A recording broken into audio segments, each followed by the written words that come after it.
The Integrity OCTANE Series meets its biggest test at the Lady in Black. We've been to this circuit many a time before, but for the first time on Tuesday night, we're going for a half-length Cup Series style challenge. Welcome to Race 8 of the 2025 Integrity OCTANE Series. We're here tonight at the virtual Darlington Raceway, otherwise known as the track too tough to tame. Tonight, drivers have in front of them 183 laps of competitive racing, and a field of more than 35 have gathered today at the Hollow Grounds in Darlington, South Carolina for an opportunity to lay claim at victory in the Southern 250. Welcome back live on FTN Broadcasting. I'll be your host for tonight's event. I'm David Kreutz, commentating and producing. Tonight is due to be a thriller in more ways than one. Not only are we witnessing the return, of course, of the Darlington Raceway, a track that has always provided us wonderful racing, but its longest ever appearance in the Integrity Racing League provides for a different sense of strategy. Traditionally, we go for the full-length Xfinity Series approach. Tonight, we're stretching it just a little bit longer to extend to the half-length distance of the Southern 500. Jacob Fife right now finds himself on the provisional pole. That's the number 36 of Fife. Brian Yazik on the way in qualifying. He, like many others, taking his time as we speak.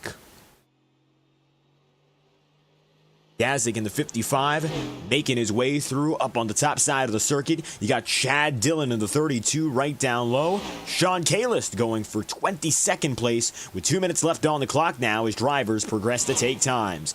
Josh Gallagher in the number 96, one of many looking for a rebound race from last week and last night having some troubles in the rock. It looks like Rockingham as a whole didn't suit his fancy all too well. Why not come back to a different style of track and do that much better? Tonight, the number 96 of Gallagher finds himself working the top. He's 20th right now in qualifying. It looks like that's where he will stand as Tom Wetmore, one of many with throwbacks on the day. He's up to now 10th in qualifying. We were going to say 9th. He just got knocked out of that position. Very quickly, Sam Nieto makes his way through, takes the spot in the single digits. Got Brian Yazik sitting 18th as it stands. A few changes in the order. Scott Eckrich grabbing the pole position. Scott, the number 70, two-time winner so far this season. He'll get up to the top of the board, and he's looking for win number 3. Eckrich taking it to the point by 38 one-thousandths of a second. Still looking for some big movers. John DeBarro in the number 61 with the expectation of at least cashing in on a top 15 lap, if not better. DeBarro's on the way tonight in the sportsbook number 61. Another throwback, and we'll go through each and every one of which as the night goes on. The Darlington Raceway is also home to NASCAR's current throwback night, which means you'll see some drivers doing some real-life throwbacks. For others, they might be doing throwbacks to their previous sim racing exploits. Right now, DeBarro is up to 25th after the end of his first lap. And he's looking to keep on moving as he rounds turns 3 and 4 for his second and final.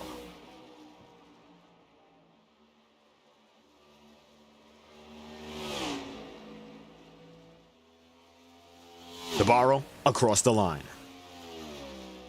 The number 61 machine making his way through, and as such, he gets up to 21st place.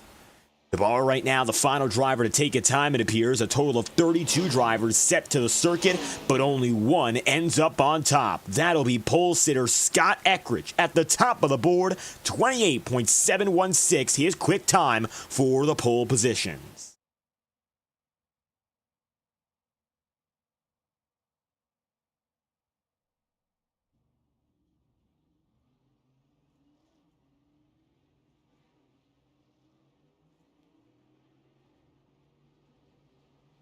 5 minutes left of warm-up now as drivers have concluded qualifying. A familiar mainstay up at the front of the board for the pole position, and your top two drivers both are race winners so far this season, of course. Scott Eckrich having 2, and Jacob Fife having 1. Familiar drivers with victories already, and the expertise proves important for drivers here in Darlington. It's a test of skill unlike no other, largely because there is no comparable circuit to Darlington. It's a 1.33 mile track. Overall, it's a circuit that can be defined by its unique nature. There are few tracks, some of which from the older age, such as North Wilkesboro, which had that flexible style of changing turns 1 and 2 as compared to 3 and 4. But at the scale of more than a mile, Darlington is one of its own. The driver of the number 71.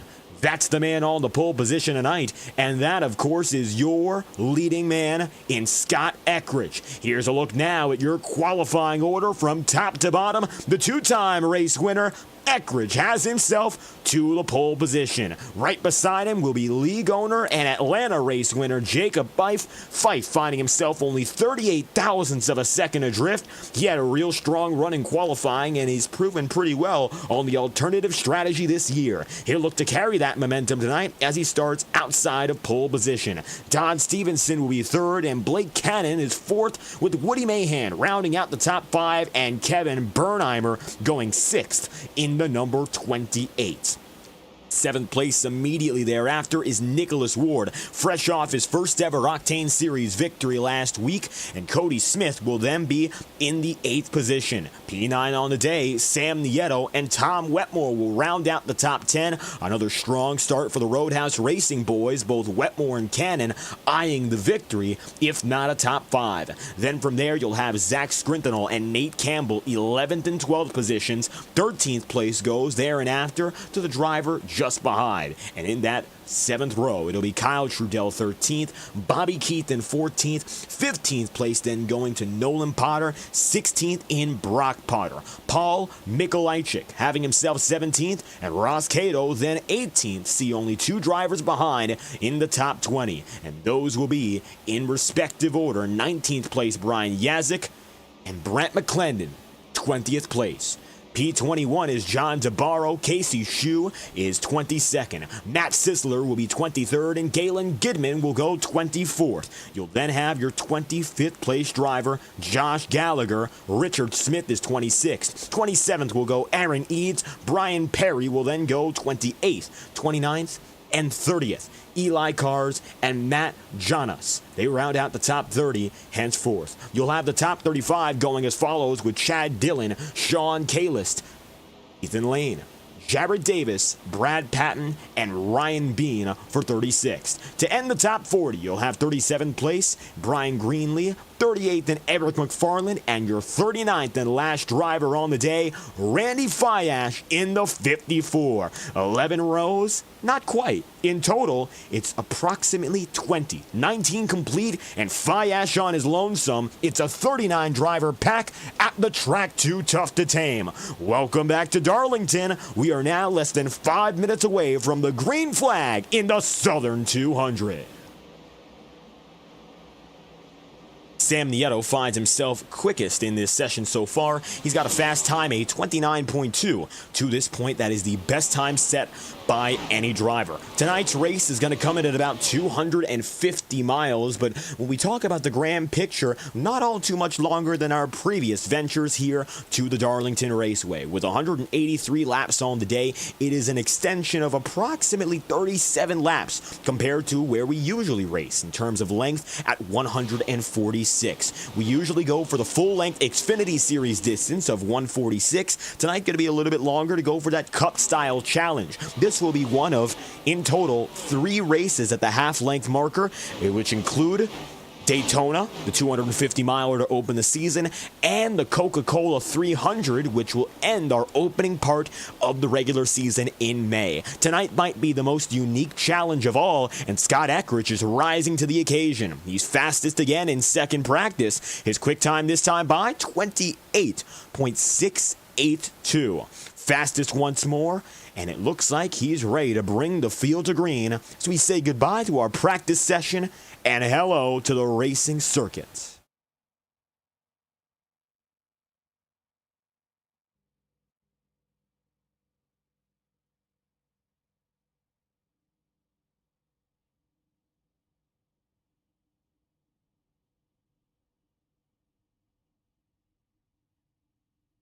Home of the Southern 500, tonight's challenge will be unparalleled. And it begins, of course, at the start-finish line. Drivers beginning to line up as we speak. The iRacing official pace car in control. Don Stevenson is looking to get back up to the front of the board, a multi-time race winner in Octane Series competition. Tonight, of course, will be his best chance from the front of the field anyway. Oftentimes, he surprises us. Maybe tonight he won't have to do all that much to make it through. His big question, of course, comes down to longevity. Jacob Fife, who starts right in front of him, might have the opposite question. I'd be shocked to see him last the whole first half, but he's more than likely going to come back much later. Jacob has made great use of the fourth quarter strategy of waiting until the pit cycle is all come and gone, doing something slightly different, such as a two-tire strategy, and pulling through at the end. Scott Eckrich, in his 2 victories, has been flag-to-flag dominant. He didn't lead off the jump at Phoenix, but when he took the lead, he never relinquished it. And at the Circuit of the Americas, he bested 2 aces in Ethan Lane and Blake Cannon, and that's what got him to the checkered flag in his first career Octane Series win. Eckrich, with opportunity, is looking to go for a hat trick in 2025, and he'd like to do so in only the first 8 races of the season. Cannon tonight leads the forte for Roadhouse Racing. All those in the chat room, thank you for stopping by. Got some support now from Taylor for Roadhouse. The multi-car crew sees 2 drivers qualified in the top 10. Cannon will be 4th. Tom Wetmore is in 10th. Those 2 drivers are looking really strong to get the job done today, at least for upper positioning. Victory might not be guaranteed with this type of field, but anything's possible now as we get down to business. 183 laps, 250 miles. Half the distance, but all the skill of Cup Series style racing in its virtual form. Tonight, 2-time race winner Scott Eckrich does the honors of bringing us back to the Lady in Black, and he'll do so as a rookie. Green flags out for 183 laps of racing. Welcome to Darlington. Eckrich leads them through.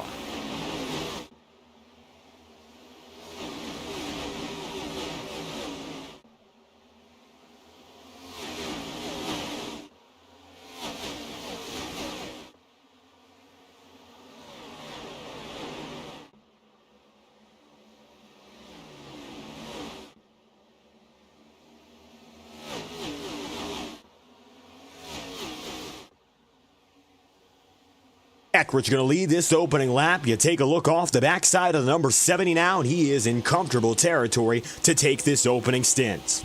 We'll see how much longer he hangs on to it, of course, but Scott gets the jump. This might be all he needs to lead the next coming laps. Blake Cannon takes 2nd place. Kevin Bernheimer remains in 5th. We're looking to see tonight a more relaxed strategy for the entirety of the front-running field. Oftentimes, we see double file action at the front of the field.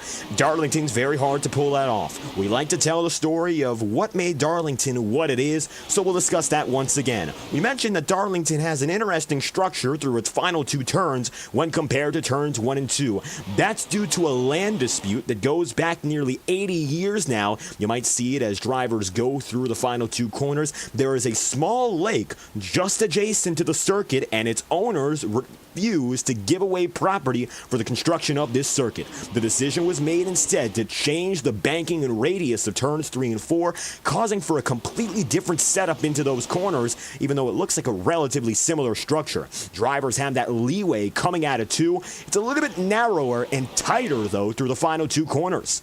And by proxy, you'll see drivers set themselves up a lot different for the first half of the lap than they do the second half. The 1.33-mile circuit was constructed otherwise without incident and got to racing in the early 1950s. Originally, what you're seeing now is your pit entry and exit lane, the apron. That was the racing groove. The original decision was to have the high banking at the top of the track as a means of safety. If drivers ended up skating up the circuit, they could recover without flipping over the wall, which was a very real issue at the time in stock car racing. Say, for instance, Lee Petty's horrible incident in the 1961 races at Daytona, where he flipped right over from the catch fence and ended up with eventually career-ending injuries. Nevertheless, the intention was that Darlington would never see racing on the high side and instead would act as an additional safety barrier. Well, that was not the case. In the original Southern 500, ran now more than 70 years ago, victory was achieved not through speed, but through tires. Its winning driver taking monster truck tires onto his machinery, and that's what gave us our first ever Southern 500 winner. Eckridge leading the way as it stands. And just to confirm, of course, first ever winner, getting the job done, Johnny Mant. He drove a 1950 Plymouth. He was able to make it happen with different tires than most others. Of course, stock equipment, but it doesn't mean the car was driving stock at that time. Ever since then, Darlington's become a staple, and even if you look back to footage of the early 1970s, late 1960s, where guys such as young Darrell Waltrip, Richard Petty, Cale Yarborough, Dave Pearson, they were all driving on this top groove, and that's been the way to go for now more than 50 years. So that's Darlington. That's why you're seeing what you're seeing, and that's what makes passing so hard. The mid-pack can try, but you very rarely can make double file work. And one final story when it comes to going double file, perhaps one of the most prolific passes was in the 2003 Carolina Dodge Dealers 400, in which Kurt Busch was able to take it too wide through the corners on drivers such as Elliott Sadler in his push for victory against Ricky Craven. Craven ended up winning. Dave Blaney had his career best finish in third, and eventual Cup Series champion Busch was smack in the middle of that fight.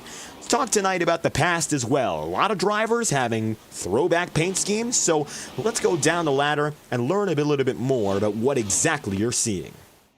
So, your highest running throwback paint scheme is the number 51 of Tom Wetmore, and this is one of the more obvious throwbacks of the 2000s. I'd like to talk first and foremost about the paint scheme's main theme, and then we'll get to a little bit of a special something that Wetmore added. In the 2002 Carolina Dodge Dealers 400, Sterling Marlin for Chip Ganassi Racing qualified 42nd.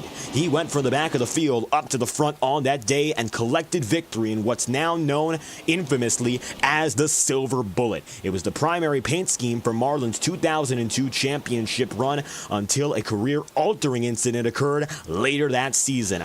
Marlin made that Coors Light machine famous. Tom Wetmore tonight is looking to bring it back up top in Tube Tech coloring.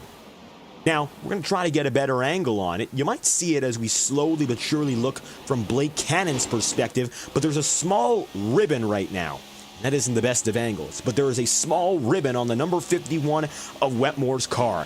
That is not related to the paint scheme itself, but you'll see, if we get those close-up car angles, there's a pink ribbon off the backside of the 51. And if you look at it here, this is a personal tribute for Tom's father, recovering from open heart surgery, and we heard he might be watching in the audience right now. So, of course, to the Wetmore family, we're wishing you all well and hoping for the best in your recovery, of course. I don't actually know your name, Mr. Wetmore. Nevertheless, thank you for tuning in, and we'd like to thank the entire Wetmore family for your continued success, of course, in bringing the action to us with the Integrity Racing League. The 51 of Tom right now runs in second. He's doing pretty well. He's got his teammate behind him in Blake Cannon, but he just got passed now by Jacob Fife. Cannon doesn't have himself a throwback, nor does Cody Smith, nor does Nicholas Ward. So as you look down the order, next up to have one, we'll have to look a little further back. Looks like tonight a few drivers running some traditional paint schemes that are also Cup Series throwbacks, so to speak. The number 2 Freightliner machine, Austin Cindric and Brad Keselowski, just to name a few. The number 84 for Kyle Trudell. I'm not sure if this counts as a throwback or not because of how new this paint scheme is, but it's the Shaquille O'Neal, Jimmy Johnson collab from Daytona this year. Nevertheless, you see Zach Scrinthal, you see Brant McClendon getting up into the mix. McClendon's got a very nice double throwback, shall we say, here tonight. It looks like McClendon has some damage, but in the Josh Berry number 21, he'll go down into pit road. Unfortunately, this Wood Brothers machine, throwing it back to the era of the Cosworth Lotus, is not seeing World Championship success. He'll head to pit road as we speak. That's the 21 down and in. Smith is on the way. Ward is there as well. All drivers here running their original paint jobs.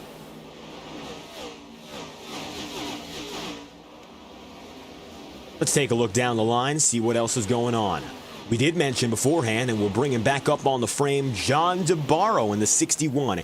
His DraftKings paint scheme is a throwback to Kevin Harvick in his days with Richard Childress Racing. In the early 2000s, of course, Kevin Harvick answered perhaps the most dire call in NASCAR history, and that was to come up to Richard Childress Racing full-time in 2001, doing so to replace the tragically deceased Dale Earnhardt. He did so alongside a full-time run in the NASCAR Busch Series, won the championship on Saturday nights, and finished 7th in the standings on Sunday nights. He burst onto the scene with a photo finish over Jeff Gordon in 2001's Atlanta Spring Race, and that was an infamous, of course, photo finish, not only because it was his third career start in the Cup Series, but also because it was a photo finish so similar to that of Bobby Labonte and Dale Earnhardt in that very event just a year ago.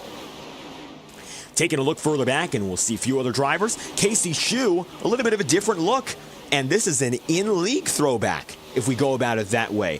Tonight, the number 5 has himself a number 24 paint scheme, usually run by Thomas Bressi, and of course he won last night. It looks like Casey Shue now representing his JTM teammate on the track, something we don't often see, but it looks like right now an in-league throwback to a guy who just won about 23 hours ago.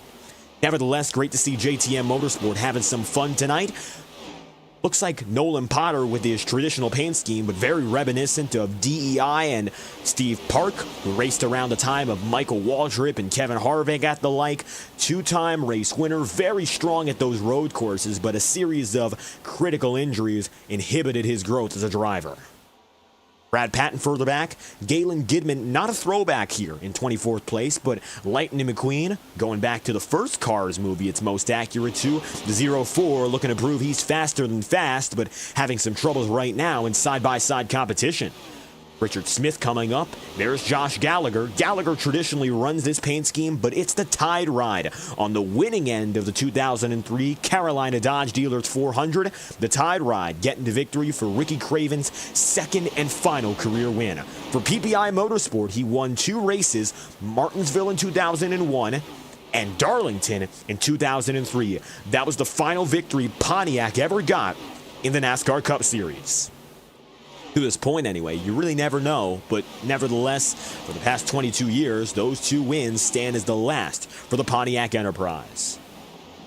Brian Perry in the 62 further back. It looks like the Valvoline machine is indeed a throwback, taking it back to the late 1990s, 97 and 98, when Valvoline and Mark Martin made a dream team for Roush Racing. One of the longest tenured partnerships, Martin and Valvoline, until Johnny Benson, of course, got away with Valvoline in the early 2000s as he made his move over to MB2 Motorsport. But Martin and Valvoline, that was a more than decade-long partnership which saw multiple championship runner-up finishes. Martin, of course, finishing 5 times as the championship runner-up, doing it 4 times with Jack Roush. Brian Greenlee further back, not a throwback here. Same goes for Brian Perry. It looks like majority the same at the back of the field, but here's a nice one. Mr. September. Reggie Jackson has the title of Mr. October, but that's a different sport, and of course, it's a different month to when Henry Gant was able to win at over 40 years of age 4 consecutive races in the NASCAR Cup Series, and the Skull Bandit was his weapon of choice. Tonight, back in its pristine green glory, the number 33 having some troubles right now. McFarland finding himself running today 32nd as it stands, still on the lead lap, but it looks like so far performance hasn't gone the best for the driver of the 33. And we're hopefully looking for some improvements here. The Valvoline machine just went into pit road. Chad Dillon right now, if we look on pit road as well, he just got off. Number 32 Dude Wipes car now 7 down. Brent McClendon, your final driver, and that's that Wood Brothers throwback. Looks like still on pit road, experiencing some troubles. So those are your throwbacks tonight in the Southern 250. And a good 25 laps have passed, all of which with Scott Eckrich in control.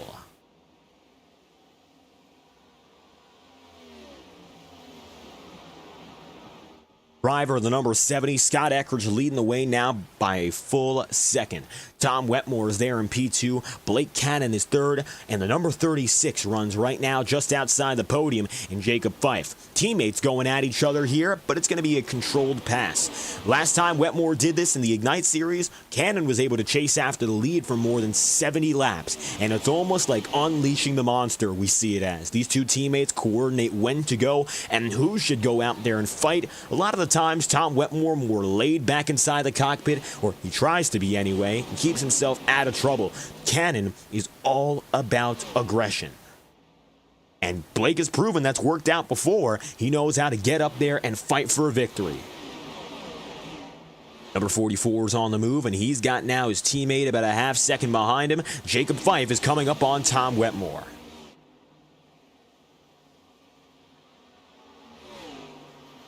Fife getting in there. Gap between he now and Wetmore is about a quarter of a second. Cody Smith keeping him honest with Nicholas Ward. 27 laps in out of 183. We had the pleasure of talking to Wetmore just before the race got going, and he gave us some critical insight into how exactly we're going to get back to business from here on out. Pit stop strategy, that's the business in order. And tonight, if you want to succeed with pit strategy, you've got two choices. One-stop strategy and a two-stop strategy. The latter of which might be the safer call, but the one stop might give way to a full laps advantage. Here in Darlington, we don't have any fuel limits nor tire limits to really worry about anyway.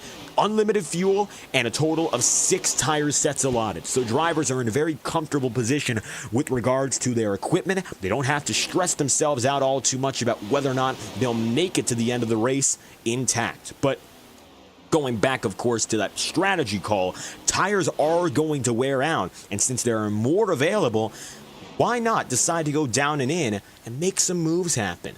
That it might be the most important incentive at all. We usually see that limit of only 4.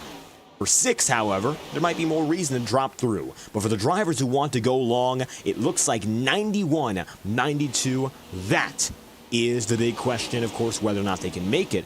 But if they do, that would be the magic number for the one-stopper.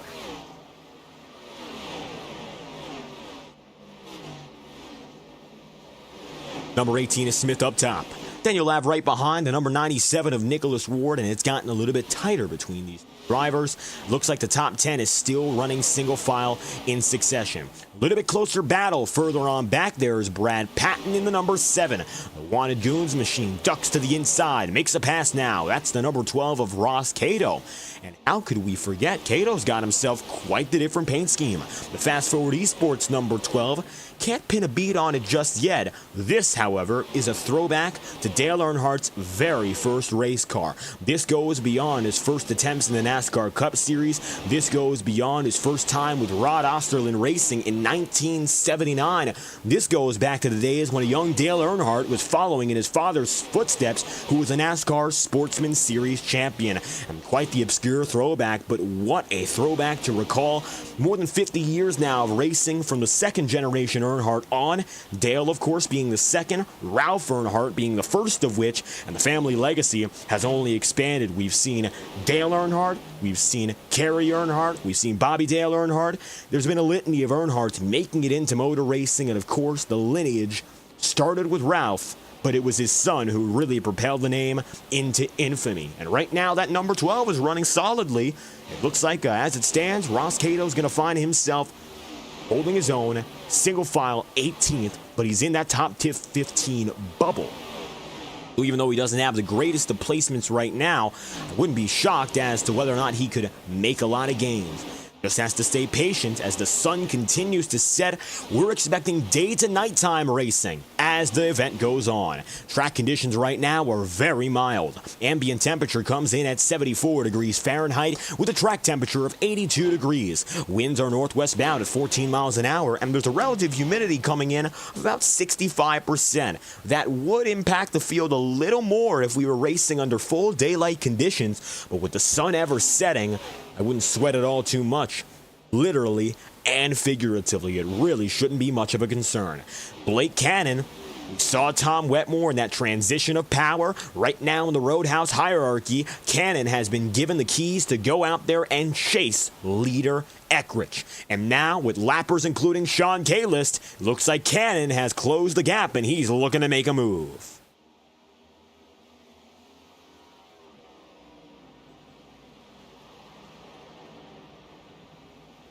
"36 laps in out of 183. Brian Perry now just up and ahead, and Eckrich is going to have to back it down big time. To the inside goes to 70. The number 44, Blake Cannon, comes right there with, and the gap ever decreases. It's now 15 one-hundredths of a second.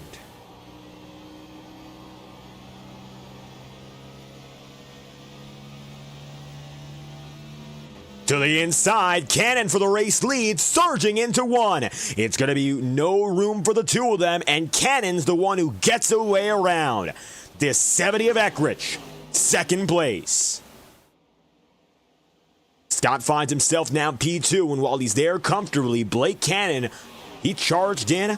He chased him down, and he's got the spot. Blake has the race lead. It's Roadhouse Racing first and third, and it's a Scott Eckrich sandwiched. That's the way it's looking, as now the 51 gets pressure from Jacob Fife. Fife to the inside, making a very similar move to that for the race lead.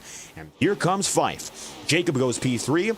Wetmore is now fourth. Cody Smith is fifth. And we might see Tom falling a little bit further back here. He may go for a slightly different strategy. Cannon has been pushing. Wetmore has been relaxed. Duptech Chevrolet is hanging on well. The 36 of Jacob Fife now leads about a 5-driver train, going back to Don Stevenson. Stevenson in the number 47, 8th place here, and it looks like as he qualified in the front 2 rows, he's maintained in the top 10. And that's about all you can ask for right now for these drivers, where Darlington proves again a very hard track to pass at. I think that's something that's going to be more emphasized in the final quarter of this race rather than the opening portion. There's Sam Nieto in the number 2. Sam coming across the line. He finds himself right now 8th place. 183 laps is an awful lot of time. Traditionally, we give the drivers, as we mentioned before, 146 laps. But what will they do with those extra 35 or 36? I have reason to believe that maybe some of them have already taken that extra into account, and now they're getting to business. Instead of making the latter portion of the race more unpredictable, setting yourself up well immediately is critical. Watching on board now with Nicholas Ward, he is 6th, and he's running off a high. Podium finish 2 weeks ago in the Ignite Series, victory last week in the Octane Series. Nicholas Ward is on his career best run, and he's been waiting now 6 years for this chance. Brian Perry down to the inside. They swerve all the way through. Ward's got himself a shot for another top 5, and this is something we love to see. He nearly broke out in 2023, took a down year in 2024 overall. He's back for double trouble this year, and it looks like so far it's proved to be anything but trouble. In fact, he's only gotten significantly better, and he's keeping that number 51 of Tom Wetmore real honest now. While his teammate leads, Wetmore is slowly but surely sliding back.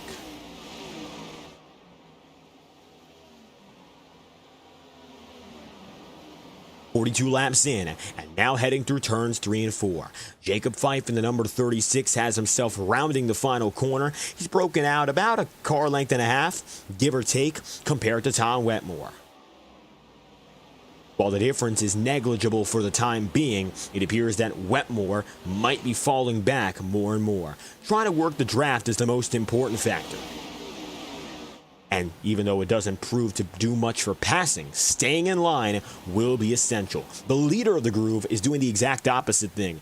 That, of course, is Scott Eckrich right now. And as he comes across the back straightaway once again, he is still full steam ahead. I don't know if that's the right way to go out this race, because he's leaving himself out in the open with no reference point.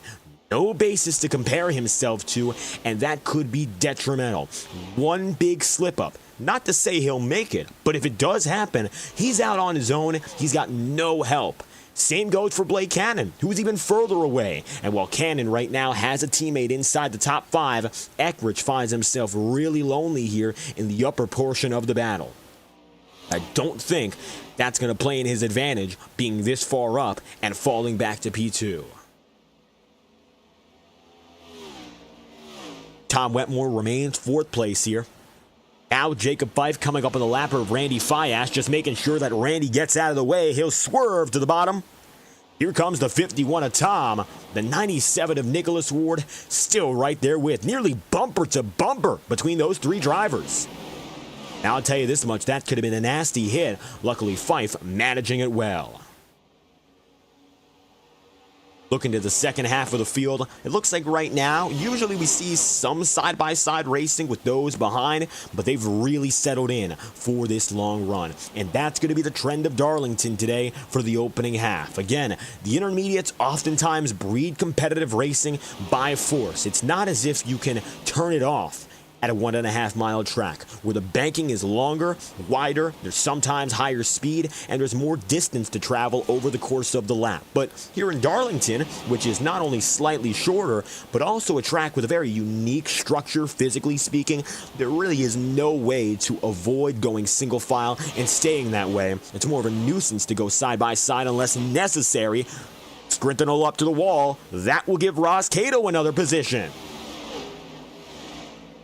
Ross in the number 12, with that pass, gets up to 15th place, up 3 since the last time we've checked on him.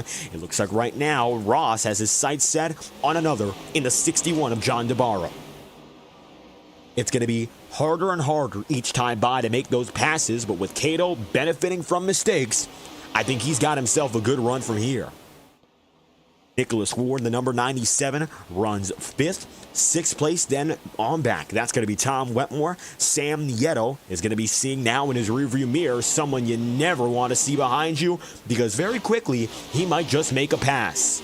We haven't talked about him almost all night long because he qualified 33rd place. And under green, the Aflac number 6 is up inside the top 10. And more than that, he's in the single digits and gaining time actively.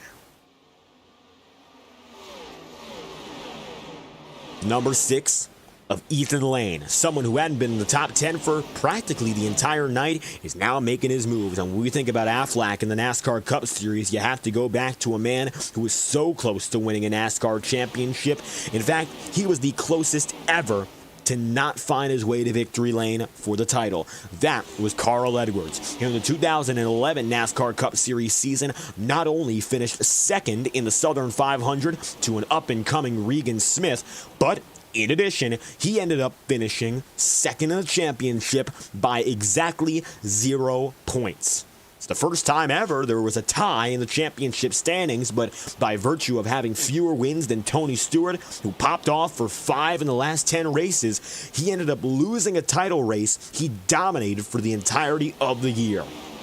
Unfortunately, Carl Edwards, his story in racing is one that's maligned with misfortune, and he really kept in it from the beginning of his career all the way to the end. An amazing driver who kept his head down and was consistent from the day he showed up on the scene to the day he retired. He was a championship competitor in that 2016 season, but I'll tell you this much, nothing quite like that 2011 year. He was remarkable, Carl Edwards, and it looks like right now Ethan Lane is trying to replicate that amazing performance. Quite a shock, honestly, that we're not seeing anyone throw it back to Regan Smith. Smith, again, he was great in that 2011 500. He ended up doing much better with Junior Motorsports in the Xfinity Series and wasn't much of a threat at the Cup Series level. Some would argue, of course, that Regan has 2 Cup Series wins. 2009 Talladega. Don't really want to go into that one because that's a whole other story, and we don't see any Tony Stewart throwbacks, nor do we see a Regan Smith throwback. But when we go down to the superspeedways, we'll tell that story with Rod Ackley on Monday nights if you tune in with us on the Integrity Ignite Series broadcasts. All year long, if you're enjoying what you're seeing, FTN Broadcasting provides exclusive coverage of both the Monday night and Tuesday night Integrity Racing League events. As it stands, we've got ourselves still more than 45 left on the table. Live on FTN Broadcasting, 54 laps in out of 183, Don Stevenson will be one of the many who we'll see next week as we go racing with the Ignite Series. And we're coming up now on our Easter break. One more race on the schedule for both the Monday and Tuesday night competitors. The Ignite Series will be heading immediately after to the Indianapolis Motor Speedway. And then, as Blake Cannon gets briefly in the wall, next week the Octane Series heads to Bristol. So it's going to be another smaller, high-speed circuit, but I don't think it's going to drive nearly at all like what we're seeing right now. Lake in the 44, Eckrich in the number 70. These two drivers lead the way, and they've been there now for the past some 20 laps. Brian Greenlee, it looks like, unfortunately retiring for the day. Thank you for stopping by and chat. Sam Nieto in the number 2. You see him right here. And tonight, Sam Nieto has been as solid as they come. But I think that's something that comes accustomed with Sam's level of expertise. He's a driver who also keeps his head down and gets to work. First and foremost, we'd like to thank Sam Nieto for his continued dedication to FTN Broadcasting. He's been helping us out with some continued equipment and maintenance upgrades from across the country, and that's something that does not go unnoticed. The support that these drivers bring to us is a very big deal. So we'd like to shine the light on them. Nieto is a multi-time race winner. He has himself a total of 3 in his Octane Series career, and he's already gotten himself up to the podium finishes so far in 2025. He has many an opportunity in the 2025 season, of course, to get that win. Tonight, right now, he's running alongside some of the strongest. Wetmore in 5th is his gateway to the upper echelon, but right now, both he and Nicholas Ward are gatekeeping it big time. Props again to Nicholas Ward. 4th place, and that one energetic race in Kentucky really brought the life back to this team. He finished 2nd, of course, actually finished in 3rd place to Thomas Bresci. Either way, it was a great run all the way to the wire. That's what's catalyzed an eventual resurgence for the 97. Speaking of Thomas Bresci, it looks like the Bresci throwback scheme is heading into pit road. That's right, Casey Shue is now heading down and in for his first pit stop of the day. Let's talk numbers, let's talk analytics. 180 divided by 3, that is 60. Casey Shue is coming in at lap number 60 on the dot here, and that means that he's coming in for a 2-stop strategy. We'll break down what that means right now. 2 stops, lap 60 and approximately lap 120. That means that when Casey goes in, he's going to get himself 4 tires and fuel twice. He has an expectation that if you go in early, get yourself new rubber, you'll maintain faster pace all night long. This is contrary to the long-term expectation of drivers on the one-stop strategy, who believe that the track distance is more important than raw speed, and they believe that their displacement from their competitors will outdo the raw performance of those on new rubber. Casey is one of our first takers. He just went down to pit road. We're monitoring the pit road race as we speak. Okay, here's how it goes. If you look at the left side of your screen, last pit lap. If there's a 0, it means the driver has not yet gone down to pit road. If there's any other number, they've already gone in. Say, for instance, the number 18 of Cody Smith. He finds himself right now 1 lap down. He went in at lap number 46, which means he went in about 15 laps ago, and he's getting himself up to that warmest setting in terms of his tire. He's now got some competition from those on newer rubber, including DeBarro, Bernheimer, Eli Cars, Casey Shue. These guys are all in the back of the field right now, but when the leaders go in, they'll eventually cycle up. Tom Wetmore concedes, and the 51 just went to pit road.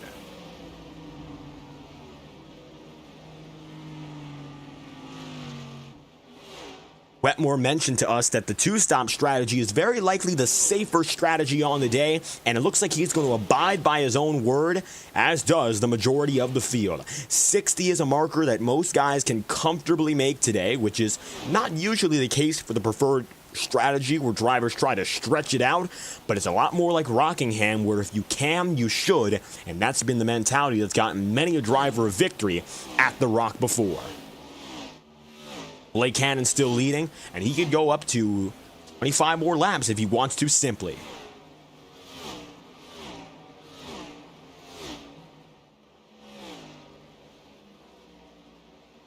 Cannon with the lead. Scott Eckrich now going to find himself back on the circuit. And you see this number 70 going to be P2 as it stands, a 2.5 back. Jacob Fife in 3rd, but he concedes to go to pit road, and now 1 lap down, Fife goes in for lap number 64.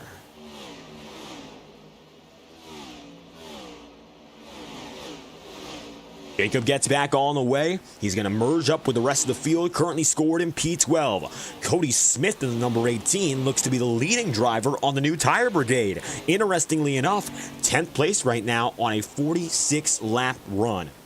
Mahan to the bottom. Woody gets himself out of the way. Cody Smith is surging, and he's got competition. Blake Cannon, Sam Nieto, and Brad Patton. Got to watch out for this 44 who just went down and in. Blake's decision is going to be 4 tires and fuel after 65 laps. And it looks like the safety call is the way to go. Cannon gets things rolling. He's on the move, and now he's got himself up on the way. Ethan Lane is going to have himself a shot, and you'll see the number 6 getting it up to the front of the board here in a fight with Nate Campbell. Ethan Lane is running the highest he's gotten up to all night long. That is second place, a second and a half back on Campbell, 66 laps in. He chooses not to concede this time by. Nate Campbell, however, you'll see he is still on the circuit as well. Your top 2 drivers will not back down. Cody Smith, Blake Cannon now find themselves the leading guys on new tire. Scott Eckridge decides to go through. There's the number 70 back on the way. Cody Smith will pass him. So Smith, tentatively speaking, it looks like he's got himself the overall top spot in this race. When everyone cycles out, it'll be a net race lead for the driver of the number 18. But I don't think it's going to remain that way for all too long. You know why? Blake Cannon has younger rubber, and he's right there. Cannon right now, it appears that he is on a 19-lap younger stint. That is a lot of time compared to Cody Smith. Smith has the lead, but watch this lap. He already gets moved out of the way. Smith, not happy, tries to block him into the bowling back straightaway's exit. Blake Cannon now is going to have to bide his time and watch this one. He's got a lapper ahead of him. Cody Smith there too, and Scott Eckridge on his backside. Nothing comes of it. Smith still defends. Nate Campbell all out of the way. This becomes Cannon's fight as he continues to chase after the 18. 69 laps in out of 183. You'll have then the 82 of Eli Cars. Side by side for the race lead, Cannon low on Cody Smith, and the old tires facing their biggest test. Smith across the high side, out of turn number 4. Number 18, Next Level Racing Chevrolets got it up top. No dice, first and second, Cannon and Eckridge. Nate Campbell remains a holdout. He, Davis, Mikolajczyk. The 1, 2, 3 now as Ethan Lane decides to go down and in. And these are the only of the drivers on the field tonight who have not gone down to pit road after our opening 70 laps. Interesting to see their calls not being made just yet, but Ethan Lane, he just made it through. Nate Campbell, it looks like now more of the same. Jared Davis in the 19 will take the race lead by proxy. New race leader, it's your 19 of Davis.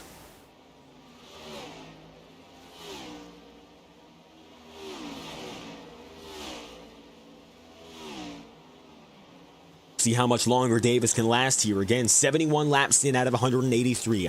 Halftime is coming in at lap 101, lap 102. That's about the exact midpoint on the day, which means that we still have up to 20 more laps drivers can attempt to go for if they want to pull the distance and make it to the checkered flag on a one-stop strategy. Right now, with only 2 holdouts in Davis and Mikolajczyk, I'm highly doubtful that these guys are going to even attempt it, and I really don't think that if they do, it will be to their benefit.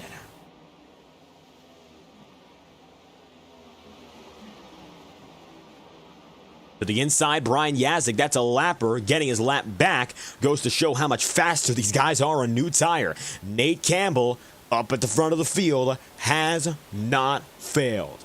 And he will hang on as he leads now 73 laps in. You'll see the gap between he and Blake Cannon is approximately 14 seconds, which would take Cannon about 10 laps to make up.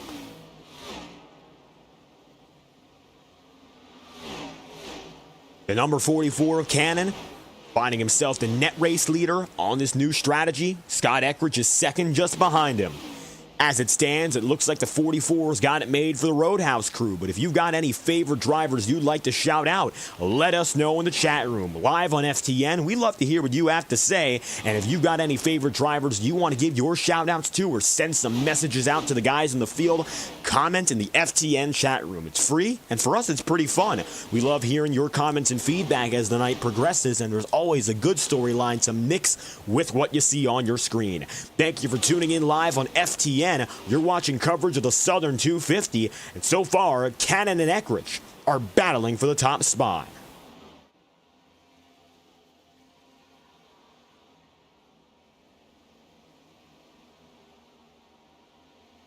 Eckrich is toe-to-toe with Cannon. When Blake got up to the race lead, and he unleashed himself from Tom Wetmore, well, he got away from Eckrich as quick as he could, was able to gain more than a second and a half in the first 10 laps. And it looks like this time around, although we're in the early short run, 44 of Cannon is having a little bit more trouble getting away.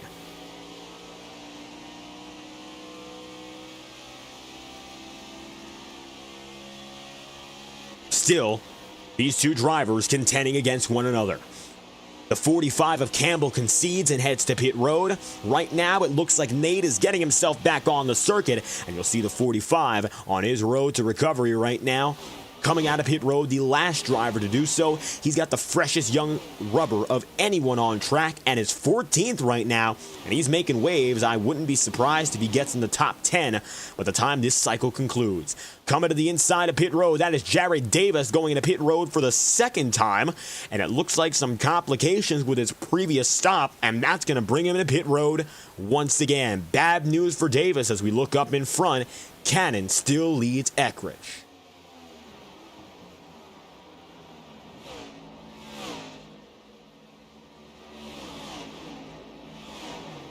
Number 70 of Eckrich right now has himself in that runner-up spot. Third place is going to be Cody Smith. Fourth right now is Tom Wetmore. Wetmore trying to get up there to the next level racing, number 18. Smith is going to be destined, unless he really has himself put together, to a downward ascent, only because he's on such older tire than all of his competitors here. He has to hang on even still for some 30-plus laps to equalize his losses and get back in line with everyone else. That is not going to be easy, and he's playing a long game, which might cause for a lot of struggles early on, but if Cody Smith has a game plan to get out of it, you never know if he's going to make his way up in front later through this event. But currently, I unfortunately doubt it. I think that Smith has himself so far out of the traditional strategy, he'll have some problems as the day progresses.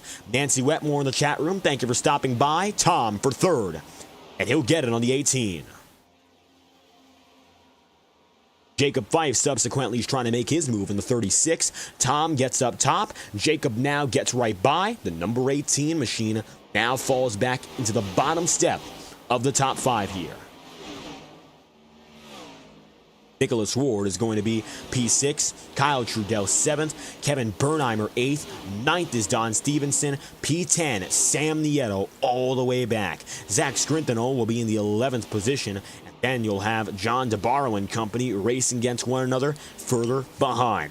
Lead lap is going to see its final few guys, including, right now, the ever-increasing Nate Campbell. In terms of position, he's making waves and getting himself back up into that top dozen discussion. Side by side with Yazik, this will be for the 13th place, and your final driver to head down to pit road is going for a move again.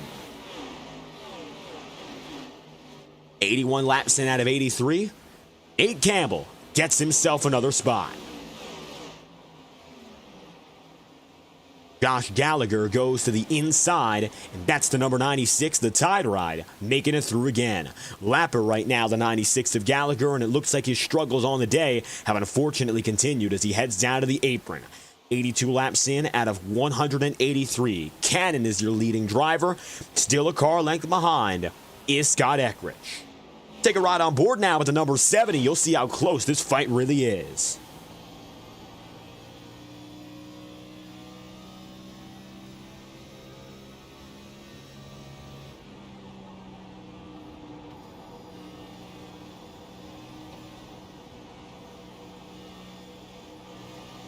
Blake Cannon has one big advantage right now, and that is the style of track.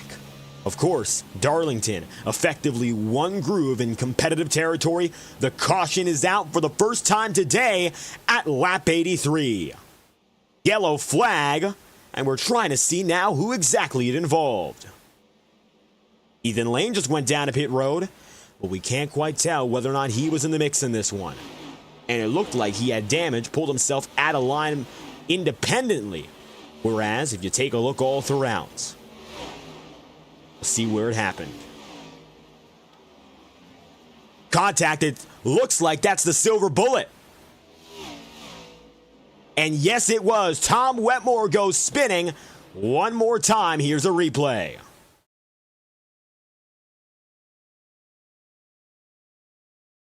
And this will show you just what happened here with the 51 of Tom Wetmore, as he has himself trouble for the first time of the night.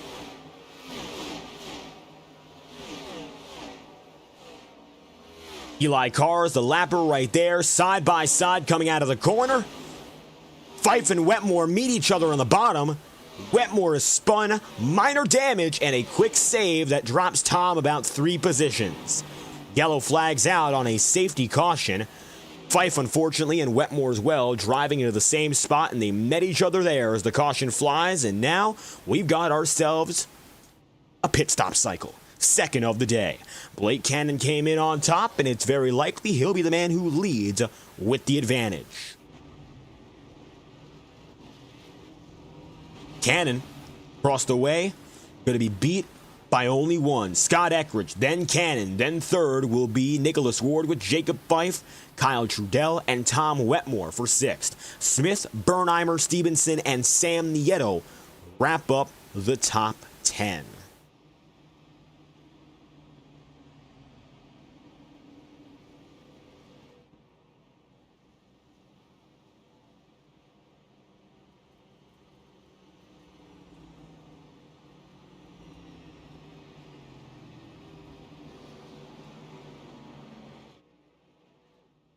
.85 laps in out of 183, Blake Cannon, your race leader. He's got himself ahead right now, of course, but only to be beat by Scott Eckridge off pit road. The number 70 of Eckridge comes across the line, and it'll be now 1 lap to green.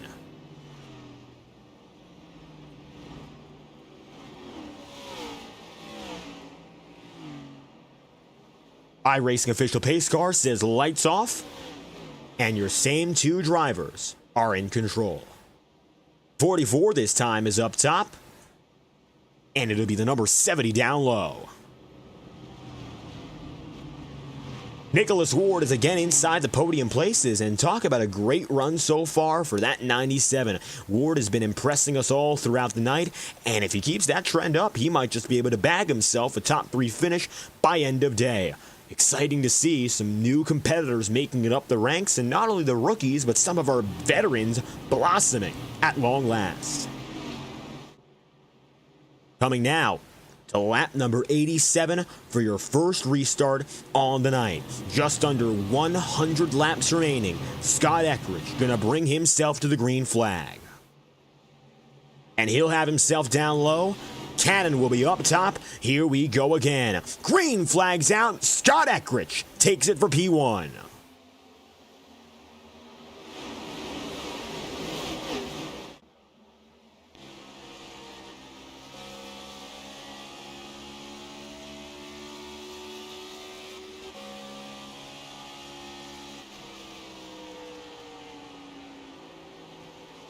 Side by side already for the race lead. You'll see up on the high side comes Blake Cannon. Here comes now the 44 surging to the top. This one's for the race lead.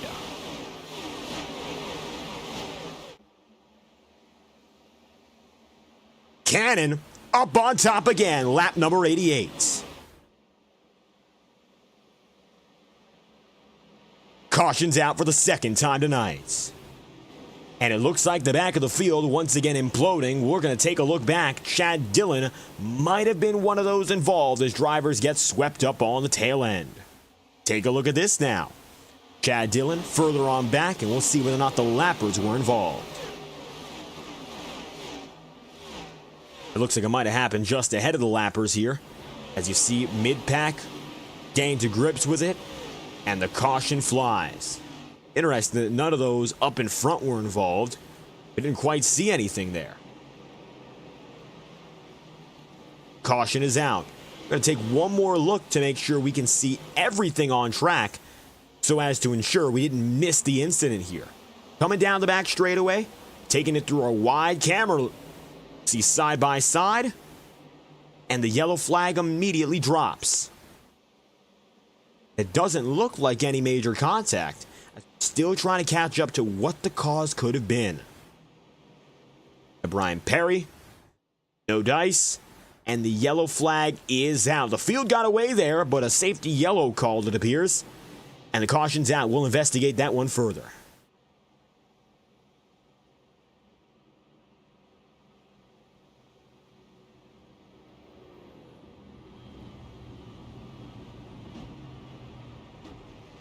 So, back under pacing as we're getting toward our second half. 90 laps in, now out of 183.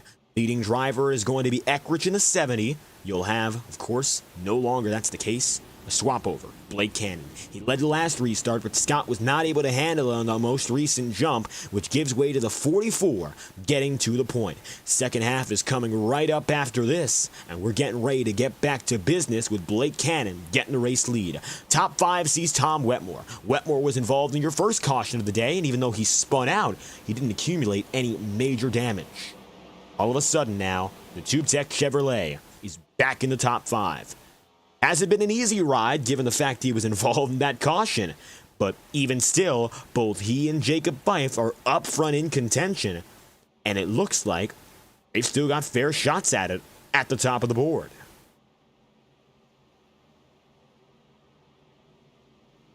Won't be easy. The job's not finished for either the 36 or the 51. Nevertheless, it's all eyes on Eckrich and Cannon, who have been dominant in the opening half, as they're looking to set things straight and head back at it once again. One lap to green. Second restart on the day. Same front row, different places. Eckrich once again gets it to the bottom. Blake Cannon takes preference up high as your control car. Eckrich got the jump off a pit road, and that proved to be the most important thing for his chances at success. Blake Cannon, in a little bit of a different fashion, just got him back on the restart, and as brief as it was, the field is put back together, and he's got the lead when it counts. Coming to one lap to green, and less than that now. It'll be time for your dominant men to bring us to the second half. Less than 100 laps to go, and when we go green, we're only going to have ourselves 92 laps remaining at lap number 92. Green flag is going to go with Blake Cannon getting it back up to speed. Green flag's out. Second restart. Cannon's got it up top.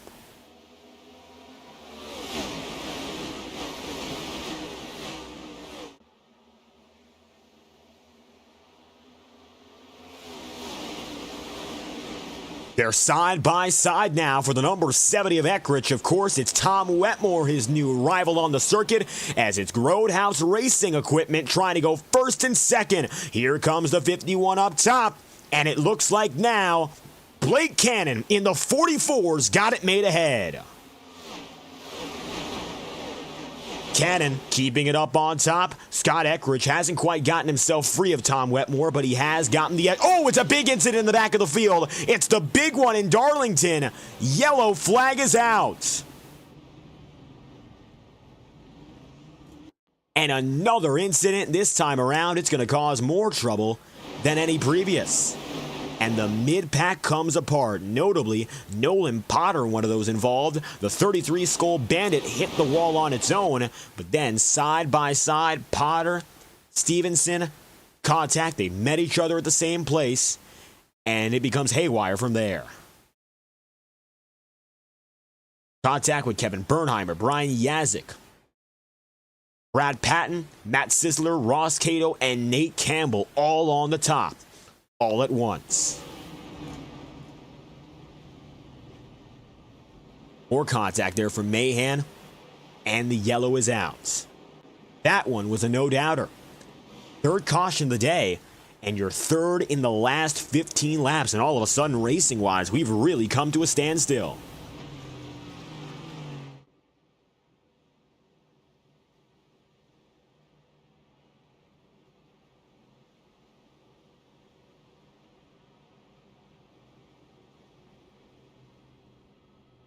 Coming across the stripe, head back to work.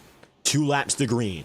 Going to take a brief pause right now live on FTN and provide some coverage of our partners and associates who bring the action to you. You're watching as we just passed halfway in the Darlington Southern 250, and we'll return right after this. From Whiplash Simcams, you're watching FTN nonstop coverage, and you won't miss a thing under green. This message is brought to you by the rebrand of Throttle Graphics and Designs. This publication may not be reposted without the authorized written consent of Throttle Graphics and Designs. NASCAR Camping World Ford F-150. NASCAR Xfinity Ford Mustang.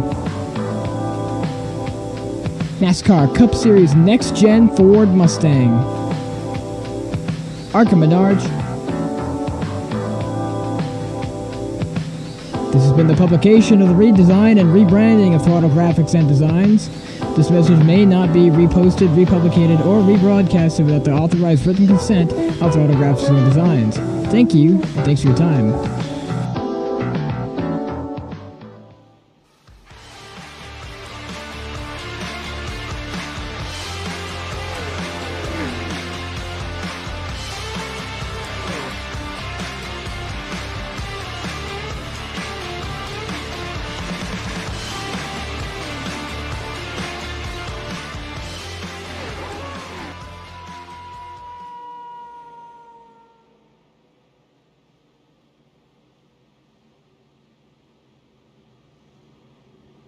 87 laps to go and 1 lap to green from here. It's a fully night sky now, the Darlington Raceway, and after some great action for some 80-plus laps, gotten ourselves to a little bit of a standstill. And as such, it's a number 44 of Blake Cannon to the point, hoping to bring it back to the way we saw for more than 80 laps of racing.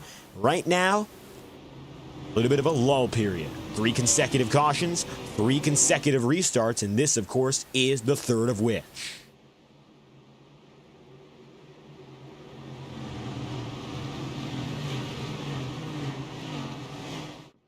Blake Cannon on the bottom once again. This time Scott Eckrich has it up top, and he's going to have a chance to send it off the high side and bring us back to speed. Side by side, Cannon in the low groove getaway. Eckrich not so much. Tom Wetmore chases his teammate into turn 3.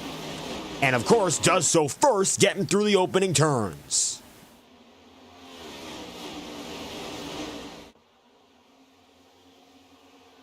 Kyle Trudell is explosive out of the corner, gets up to third place, the highest spot he's running all night long. Everyone else now trying side by side again, and that's where the incident was caused last lap. We saw drivers 2 by 2 by virtue of the entire field getting put back together that way, but again at Darlington, you really can never make that work successfully, at least in a consistent sense. Luckily tonight, it looks like that hasn't been much of an issue, but with these restarts becoming more prominent, I think that's going to be more problematic as the day progresses. 44 Cannon leads again, coming to 85 to go.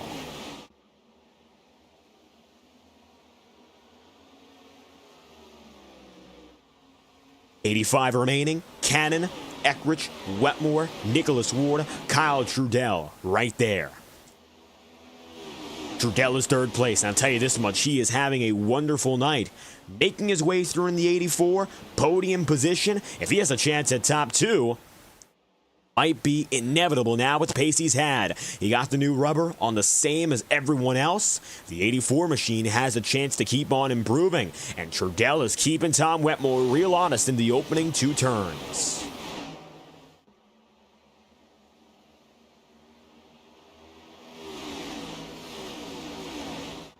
Single file top three. Further back, it looks like everyone else is cleaning out. There is the 18 of Cody Smith, the number 77 of Paul Mikolajczyk. The Next Level Racing number 77 coming away with his career best finish in the Ignite Series, and that was just last night. Third place to Cole Fralick ahead of him in second, and Thomas Bressi, the eventual leading driver.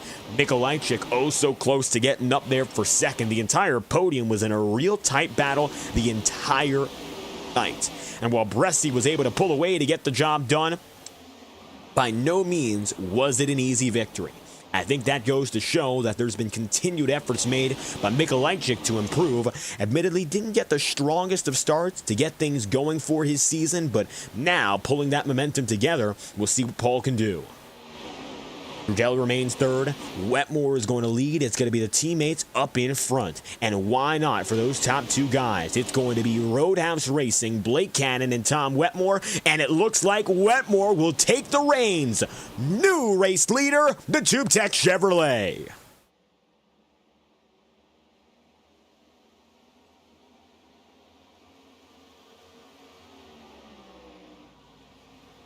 Tom Wetmore to the point, and he quickly switches spots with teammate Blake Cannon. Let's see now if that will put to an end Kyle Trudell's aggressive run right behind the Roadhouse guys. Cannon, of course, a great driver on the offense, but we'll see whether or not he can make the moves for defense to maintain the tube driver dominance. That might be the strategy in play here. Make sure you can slowly but surely make your way through, work things out. Of course, Wetmore getting ahead and controlling, and you'll have that number 44 of Cannon doing the business behind and getting things right. Just behind, that could work out. Aggressive defense and slow but sure, calm and collected action from the 51 of Tom Wetmore.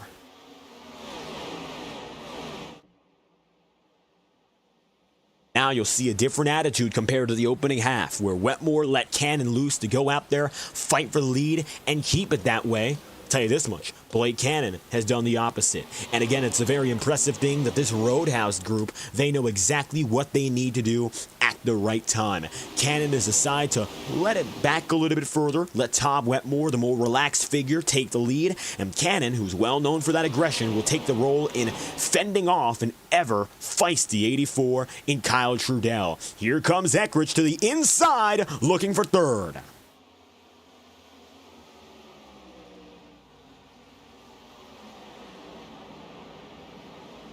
Eckrich tries, fails, and it looks like right now he's got himself still just behind the 84. Kyle Trudell was able to hang on working the high groove there, and that's where that desperation dive often fails. Darlington does not provide the racing space for the number 70. Scott Eckrich right now, of course, he knows that, but he's got to wait to see what happens next.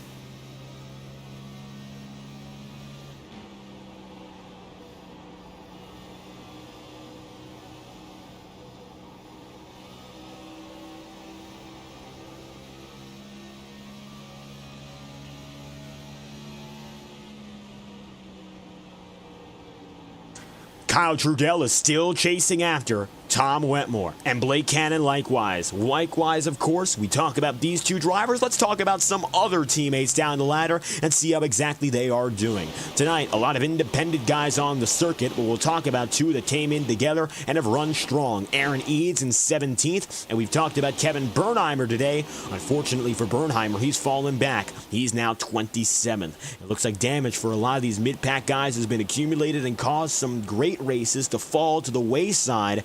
And that's what we're seeing even in the upper mid-pack. Brad Patton was caught up in one of those previous wrecks, and luckily it wasn't a race ender, as he's been so accustomed to as of recent, but it looks like right now he's struggling to go at Yazik and Paul Mikolajczyk alike. Paul up top, Yazik with that stern defense will not let Brad pass. He went up the track as soon as Brad did.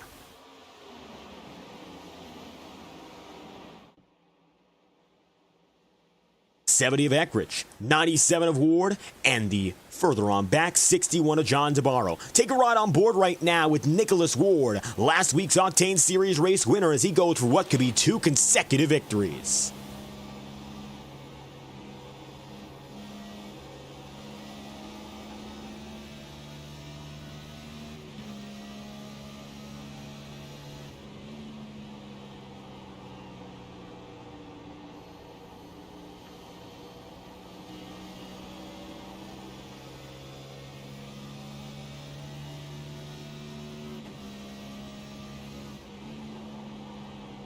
Ward shifting gears, fourth to fifth gear, and it looks like he's still got it.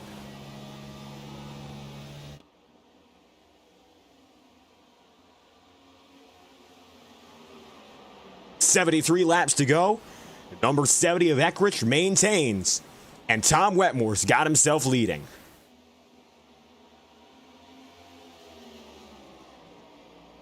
With 73 laps remaining, we'd like to, of course, thank our friends at iRacing.com for providing the action in today's coverage.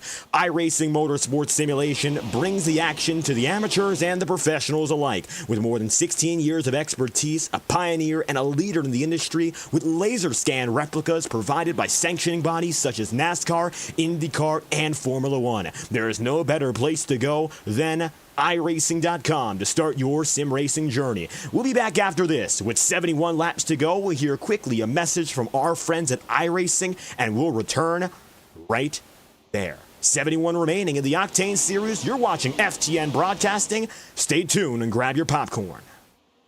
Racing isn't easy, but experiencing it is.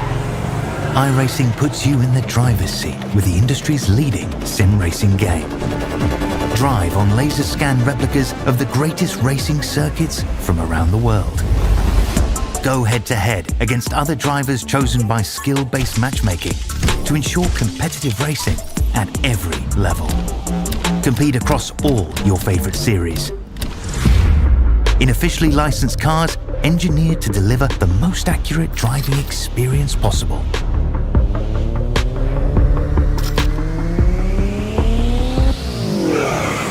Join a race or host your own with players from across the globe. Race against the computer or in a league with friends. Feel the thrill behind the wheel. Visit iRacing.com.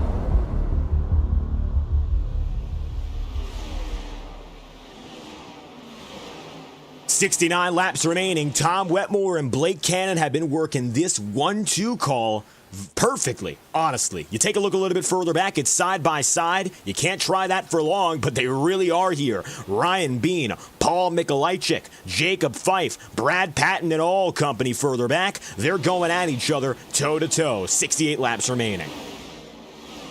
Tom Wetmore here, meanwhile, he's got himself a loyal teammate, and I don't think he's got to worry in the slightest now about what's going on. With Cannon fending off Kyle Trudell to a T, it looks like the Roadhouse Racing duo has worked the strategy just how they wanted. And to think that Wetmore was involved in their first caution of the day, and not only is he still kicking, but he is still leading. And the 51 machine hangs on. The 44 of Blake Cannon has himself now ducking to the inside. Here he goes again. Blake with the move, and he's got himself surging up in front. It looks like another controlled pass there. These two teammates have been precise and methodical. Now Cannon's got a chance to hold fort, and it looks like Kyle Trudell already laying the heat on the 51.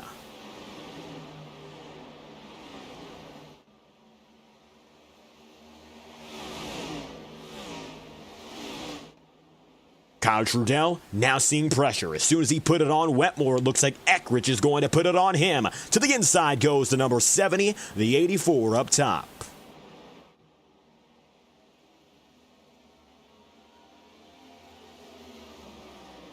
Taking a ride on board with Scott Eckrich. Let's see what's going on with the number 70.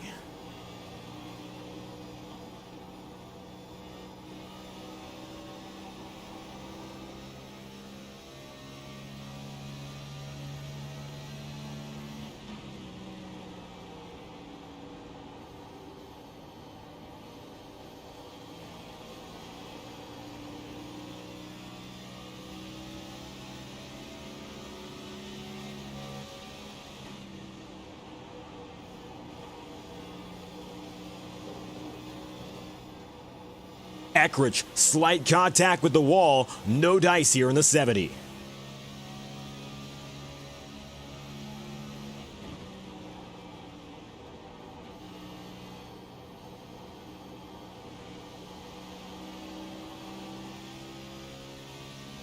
Kyle Trudell maintaining third. The single groove nature of Darlington really helping him as it looks like he's been losing some pace, but Tom Wetmore more the same. The gap now for Blake Cannon and company is ever expanding. Don Stevenson right now running in 10th, trailing after the 97 of Ward.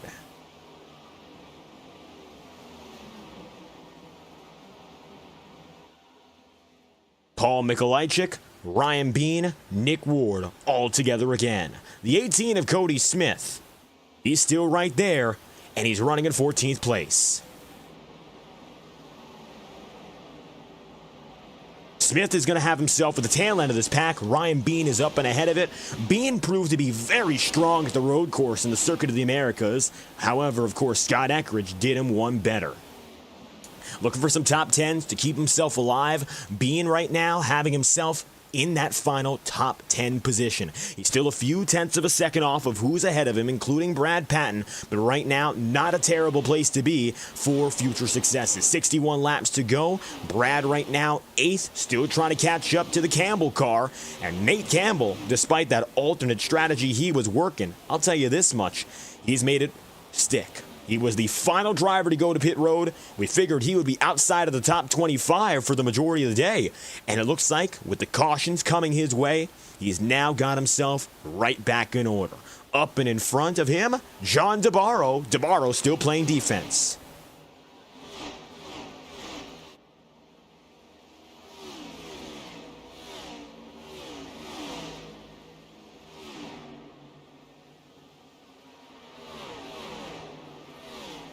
.60 laps remaining. Blake Cannon having himself advantageous has been the trend of the day. Tom Wetmore now falling back to 4th. Sam Nieto rounds out the top 5. Sam's got himself right now just within 2 seconds of your leading driver, and it looks like even still, while he's close, he's not nearly close enough. Blake Cannon is broken out. Wetmore held on as long as he could. And all of a sudden, it looks like the 44 machine, while he's on his own, it was after a valiant fight from Wetmore. That's going to pull both these drivers, and Trudell and Scott Eckridge, right with them. Second and third, the number 84 and the number 70, respectively. Drivers who, of course, have been fighting. Trudell in particular has really had to work his way up. Eckridge has been in the battle with Cannon.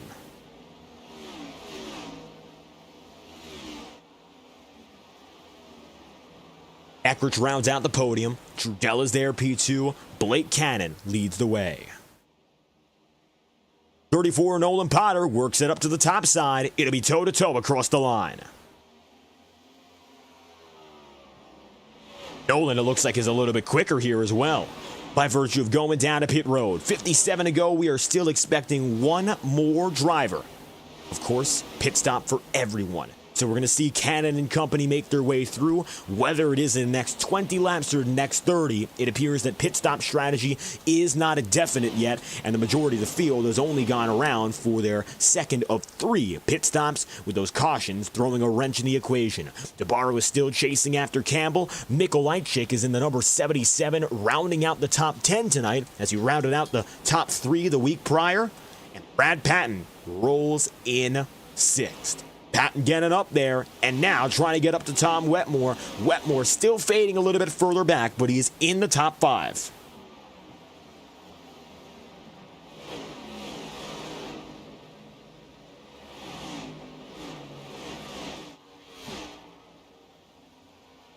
.56 laps to go. Coming to 55 up next. The home stretch is in effect now in a 183-lap feature. And again, we're coming up on that earlier point where we usually end our races in Darlington. Traditionally, we go after it for 146 cycles, and that's the Xfinity Series length. Tonight, we're going for the half distance of the Cup Series. 183 laps, 250 miles. The differential, of course, it isn't the worst for these drivers. It's only some 35, 36 laps added, but it adds that extra element of strategy, which now means a lot more, mainly because we are getting to the tail end and we still need to see pit road fully play out. The sun is set, the night lights are out, and while Blake Cannon now has control over Kyle Trudell, it is far from a done deal further behind. Nate Campbell has himself 7th. Ryan Bean has gotten himself up to 8th. Mikolajczyk is the final man of the top 10.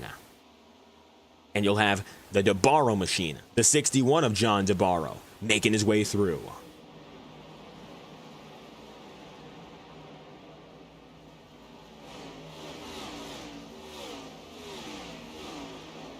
Paul Mikolajczyk staying on the tail end.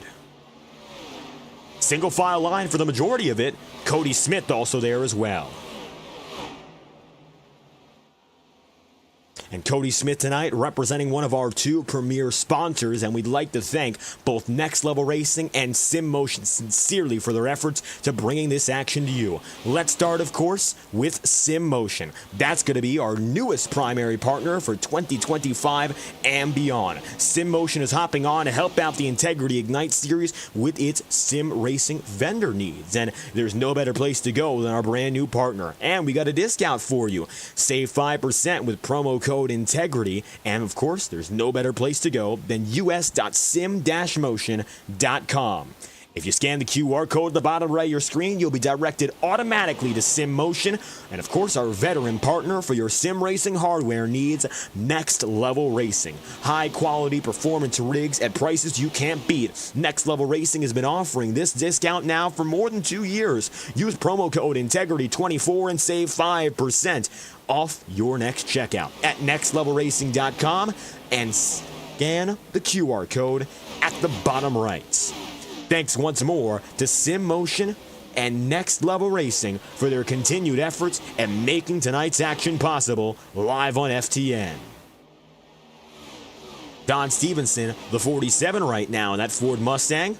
He's got himself now right behind Cody Smith, and he's making his way through. Take a ride on board with the 47.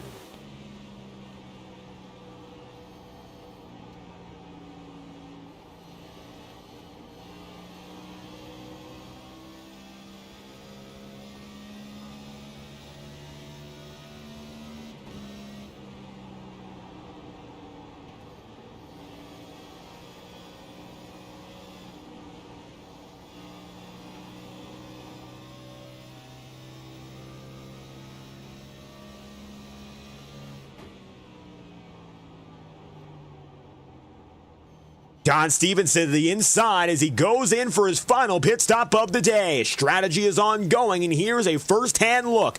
Don is coming through, and that's going to end one of our many long cycles. Drivers are seeing their last pit laps change. For many, they went in some 50, 55 laps ago. Don Stevenson is no exception. As Don makes his way in, he's only been on this stint, however, for the past 22 laps from lap 114 on. And it looks like he's going to be an early adopter of the final tires on the day with 48 laps remaining. Blake Cannon again has been now on a 50-plus lap run. 52 to be exact. And he will still have to go down to pit road.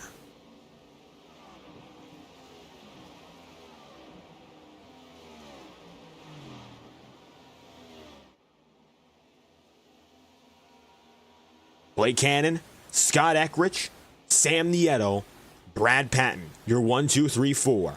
Patton finding himself now gaining 4 spots from the last time we checked on him by virtue of these major transfers in position. Patton's on a slightly younger set of rubber, and he's only been on this stint now for about 45 laps compared to others who are on a 50-plus lap stint. That might be the differentiation between going all the way and not doing so. Maybe Brad's going to risk it and try to go for victory through that route. He and Paul Mikolajczyk might be suited best for that chance.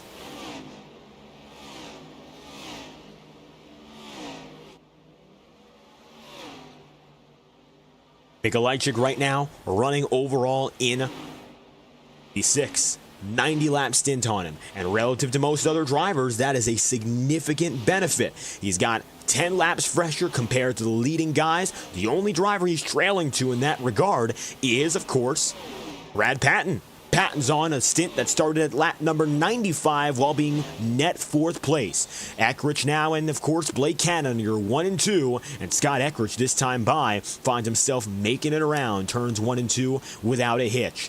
Nate Campbell just went down and into pit road, it appears. Here comes the number 45. Campbell will concede, and he'll drop through, one of the first guys up in front to do so. Campbell making it after only about 30 laps nonetheless.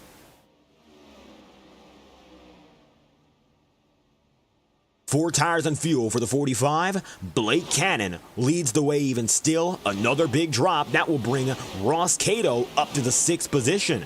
Ross now has himself P6, and you'll have Paul Mikolajczyk make up another spot. Jared Davis now makes it down to pit road. Davis again, an early drop from lap 114 onward. And it looks like all of a sudden he's got himself for a 4 tire and fuel stop, as does Josh Gallagher, as does now Jacob Fife. Fife makes it through, and it looks like you're starting to see more drivers drift in ever so slightly. Cannon being one of which, and of course Fife there too. Blake still has to come in for the final time, but he's eyeing it up slowly but surely. 42 laps to go.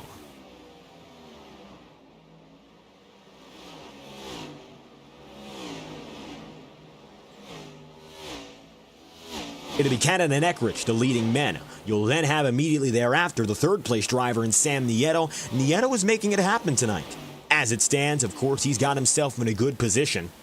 And we'll see what can happen from here. 41 laps to go for Sam. He still has to come down to pit road. Your leading 3 are in a precarious position, of course, because they lead strategy. And that's something that every driver has to understand is a burden in itself. Cannon right now has company, but as you can see, they're not the leading drivers, but instead they are the lappers. He's dealing with guys who are out of leading contention, which means he really doesn't know what his competition behind him is doing. Eckrich is isolated. Nieto is effectively isolated. Brad Packney is catching up to him. That is true, but it looks like right now there really isn't much a choice for Patton but to keep on making gains. Top 2 guys are really out in nowhere here, as Kyle Trudell now finds himself 1 lap down.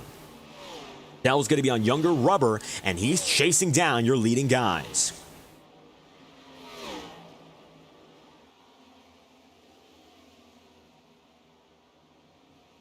Trudell in the 84 is going to be the leader of those on this new tire strategy. Only 6 holdouts going back to Zach Skrintinol in the number 20. It'll be Skrintinol, Nieto, Mikolajczyk, Patton, Eckrich, and Cannon. Blake Cannon, of course, the leading one of which, and now he'll drop down to the inside. Here comes the 44. Blake from P1 will give it up. That gives Scott Eckrich the opportunity to lead the way, and Blake is coming in now after a stint that started at lap number 85. He comes in for his new pit lap time, and it was a stint of about 60 plus laps, 61 on the dot.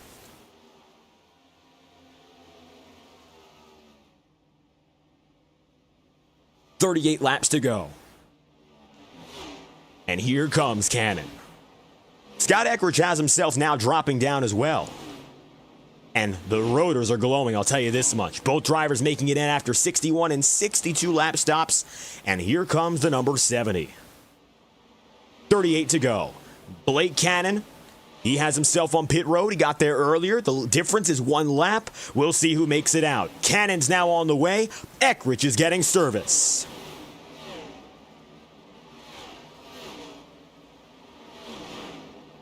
Of course, Scott Eckrich right now having a perfect chance to cut the gap if he goes for something of an alternative strategy. He could go down for a 2-tire stop. We're watching right now. Right side's being taken. Does he decide to go for the left? It looks like the choice is yes, he'll go for a 4-tire stop. Scott Eckrich right now is going to have himself working out. Blake Cannon, meanwhile, is coming down the back straightaway and into the front here into turn 1 and 2. He'll have Cody Smith on his back end, and Eckrich coming across the line. He will be passed side by side, but close, and Eckrich cannot manage. That will give Blake Cannon the lead again on strategy. Zach Skrintinol up there.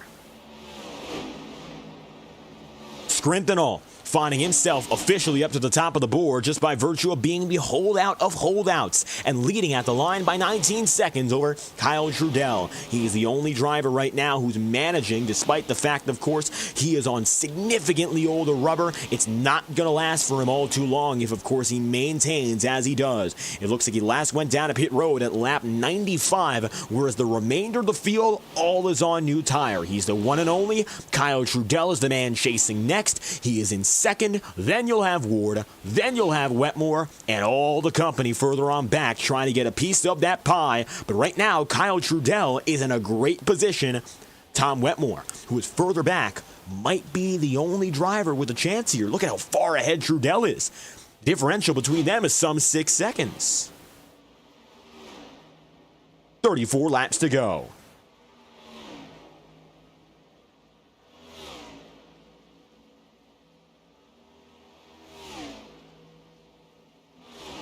The 84 machine in Trudell having himself so far ahead of his competitors, this could be a race-winning difference. 33 to go. 7 seconds, 33 laps. The question becomes whether or not Tom Wetmore here can make that difference. Zach Scrintinol in the number 20. He's got himself all the way ahead, but again, on such older rubber, when he makes it in, he'll be the last of all holdouts in this race, bar none, and his alternative strategy has been pushed very much to the end.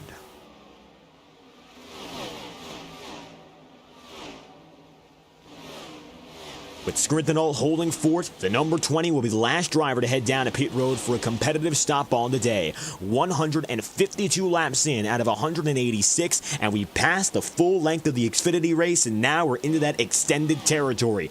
Here's Jared Davis. Davis in the 19 is looking to make some spots up. Last time by at the line, he was recorded position number 17. At the line this time by, I think he's still going to be right there, 17th, just chasing after his next opponent. And we'll see who that is. It looks like it might just be Brian Yazik in the 55.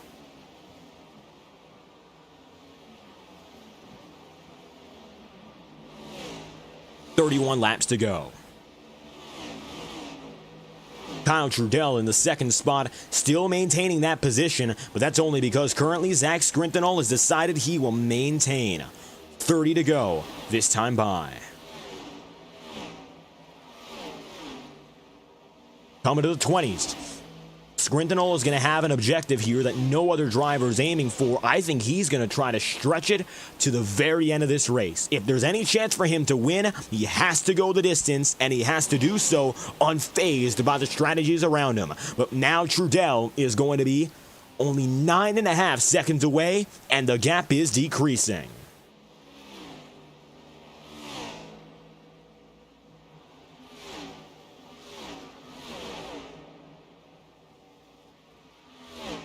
Scrintinol is alone.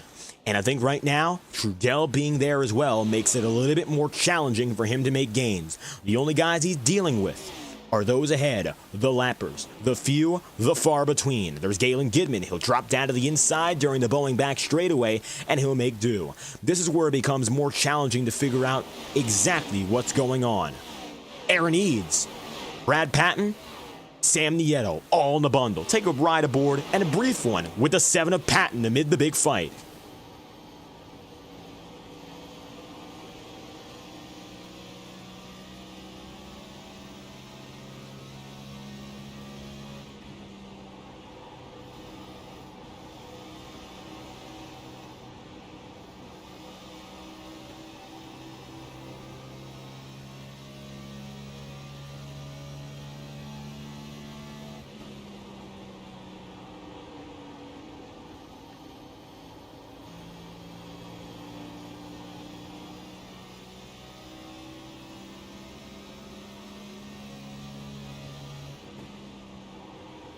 Patton skating up and down. You can hear ever so slightly that in-car audio, these tires are being burnt up.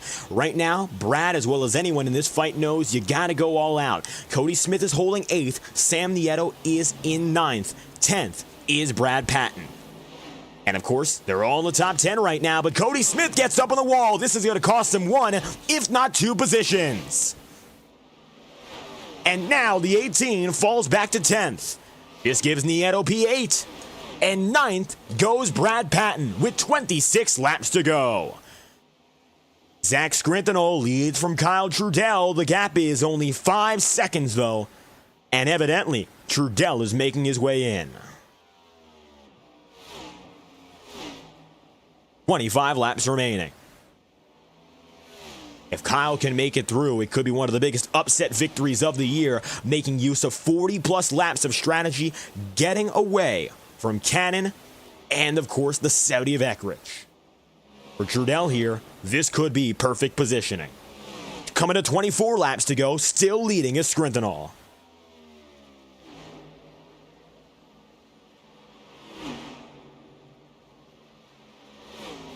Up top, Zach is going to take it. He'll let Randy Fiash have a piece on the bottom. And Randy makes the pass.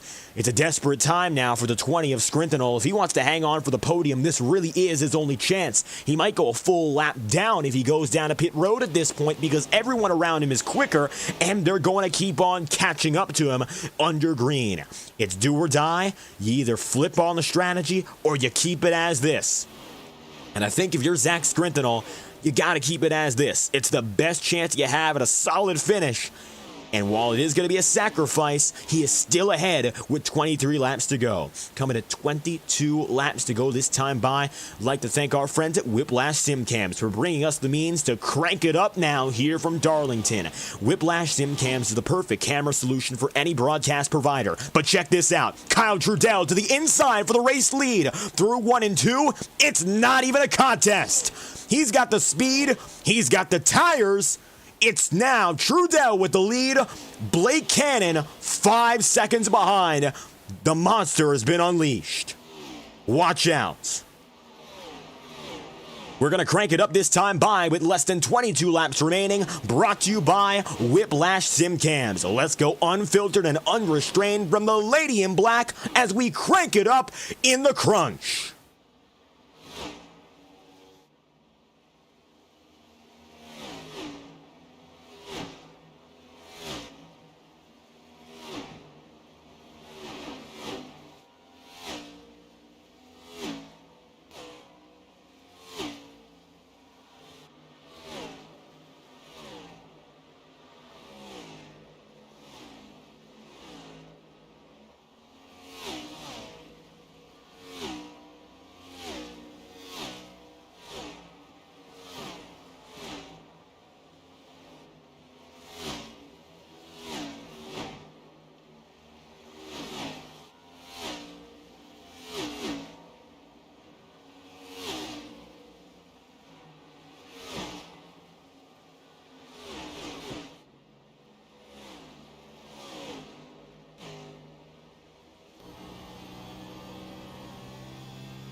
Kyle Trudell remains leading, but the gap has been halved. It's only 2.4.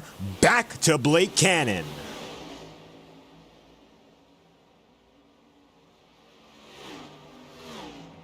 "15 laps remaining for the driver of the 44.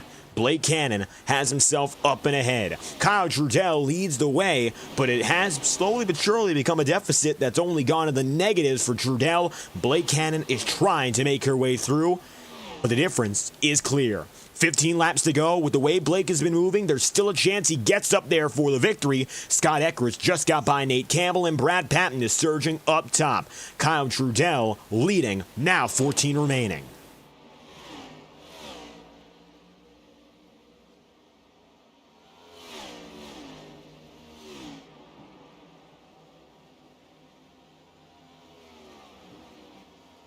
Bakers doesn't need to do it when the 84 gets by, but the gap is now within 2 seconds. Blake Cannon has one incentive, of course, in the game here to find victory again with a caution. 14 laps to go. The yellow flag is out. And a late game changer on the racetrack. Watch this.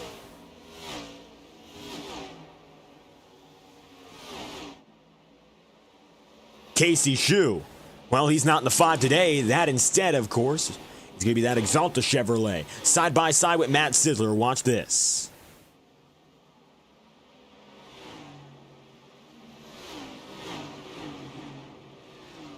Toe to toe as the yellow flag flies. Nothing comes of it.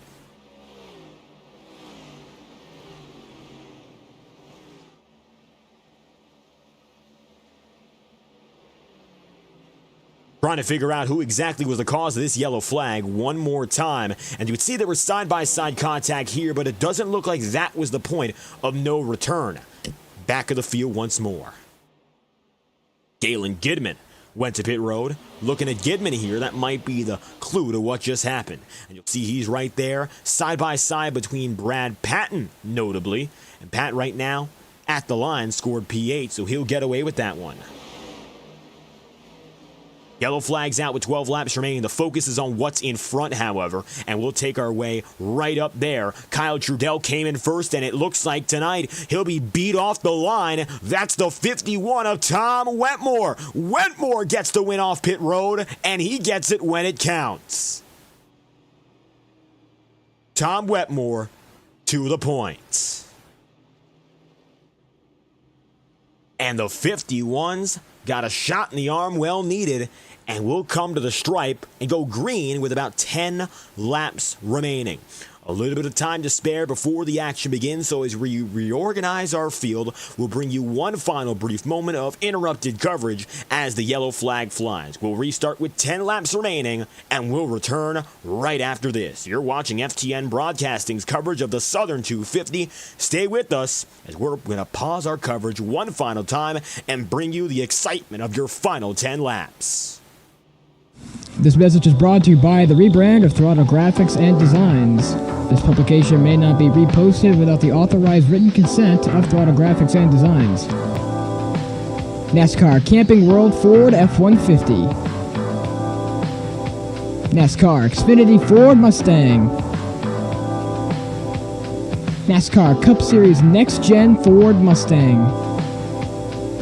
Arca Menards. This has been the publication of the redesign and rebranding of Throttle Graphics and Designs. This message may not be reposted, republicated, or rebroadcasted without the authorized written consent. The final countdown.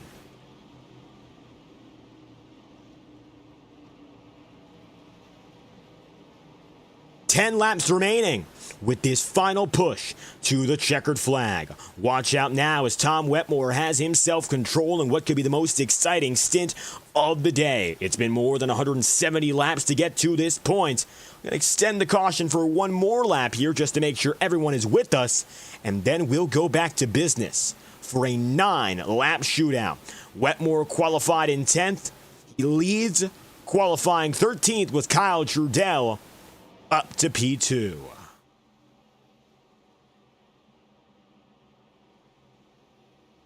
Cody Smith and Scott Eckridge are third and fourth. Brad Patton, Blake Cannon are going to be in the third row just behind. It's anyone's game in the front five, and I would say Blake Cannon is still certainly in it.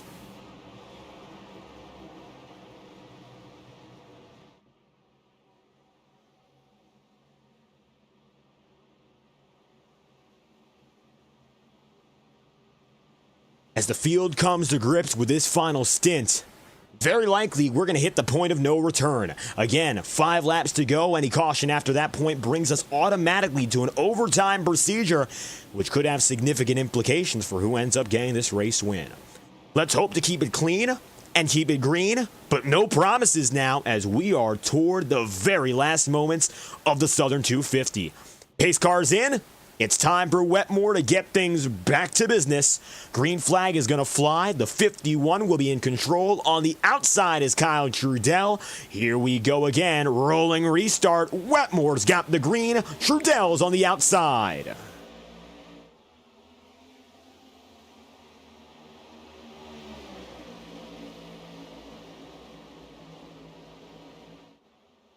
'84 on the top side is going to keep Tom Wetmore on as big contact coming down the back straightaway. Cody Smith looks, can't get it. Trudell gets up to the race lead by virtue of the beating and banging he took from the 51. Kyle Trudell takes the race lead, but Scott Eckrich now finds himself up in a second. Eckrich is looking for his 3rd victory of the season. Wetmore for his 2nd, Trudell for his 1st. And right about now, with 8 laps remaining, it looks like Kyle takes the beating and gets the edge. Watch out, Scott Eckrich is going to look low. Thinks better of it, stays behind, and now drives it into turns 3 and 4 again. 8 laps remaining. Coming to the lucky 7. We'll see which of these guys ends up lucky after all, because right now it's really anyone's game, particularly with Tom Wetmore still in 3rd and teammate Blake Cannon in 4th. Will Wetmore one final time unleash the beast behind him, or will he end up giving way naturally with more contact coming off the corner? It's side by side between Cody Smith, Nate Campbell and company for positions 6, 7, and 8. But all eyes are on Kyle Trudell as he comes across the line again. 6 laps to go. Scott Eckrich 2nd, Wetmore 3rd, Blake Cannon 4th, and Brad Patton P5.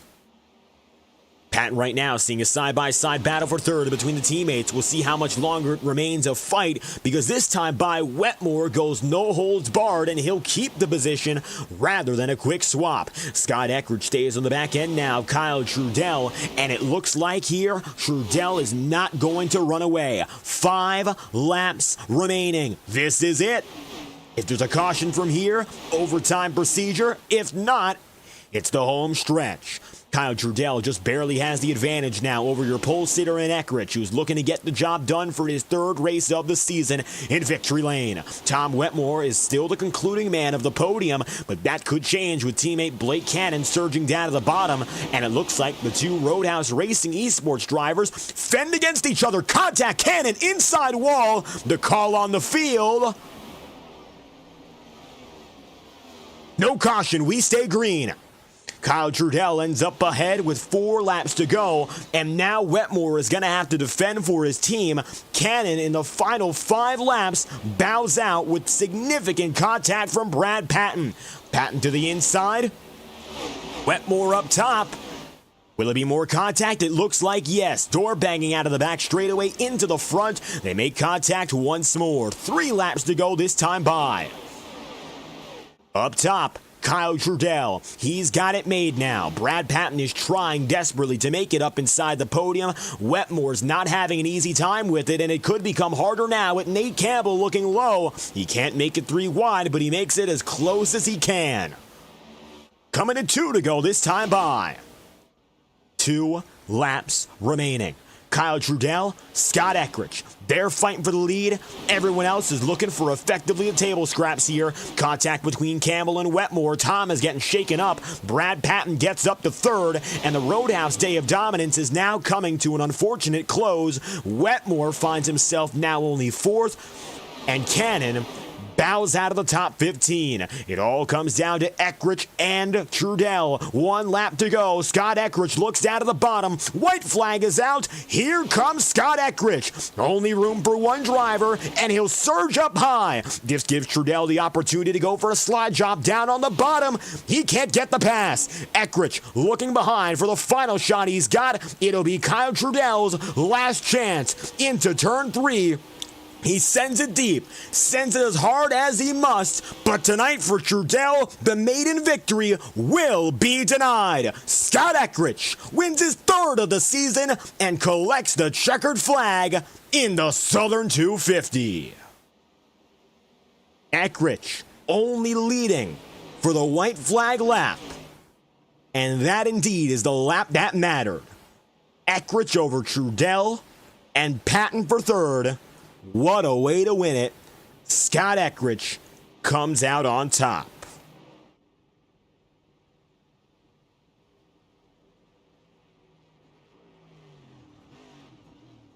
Leading in victories this season, it is indeed a ratio of 3/8. And he has been unbelievable. Another rookie phenom gets the victory. Eckrich, take a bow.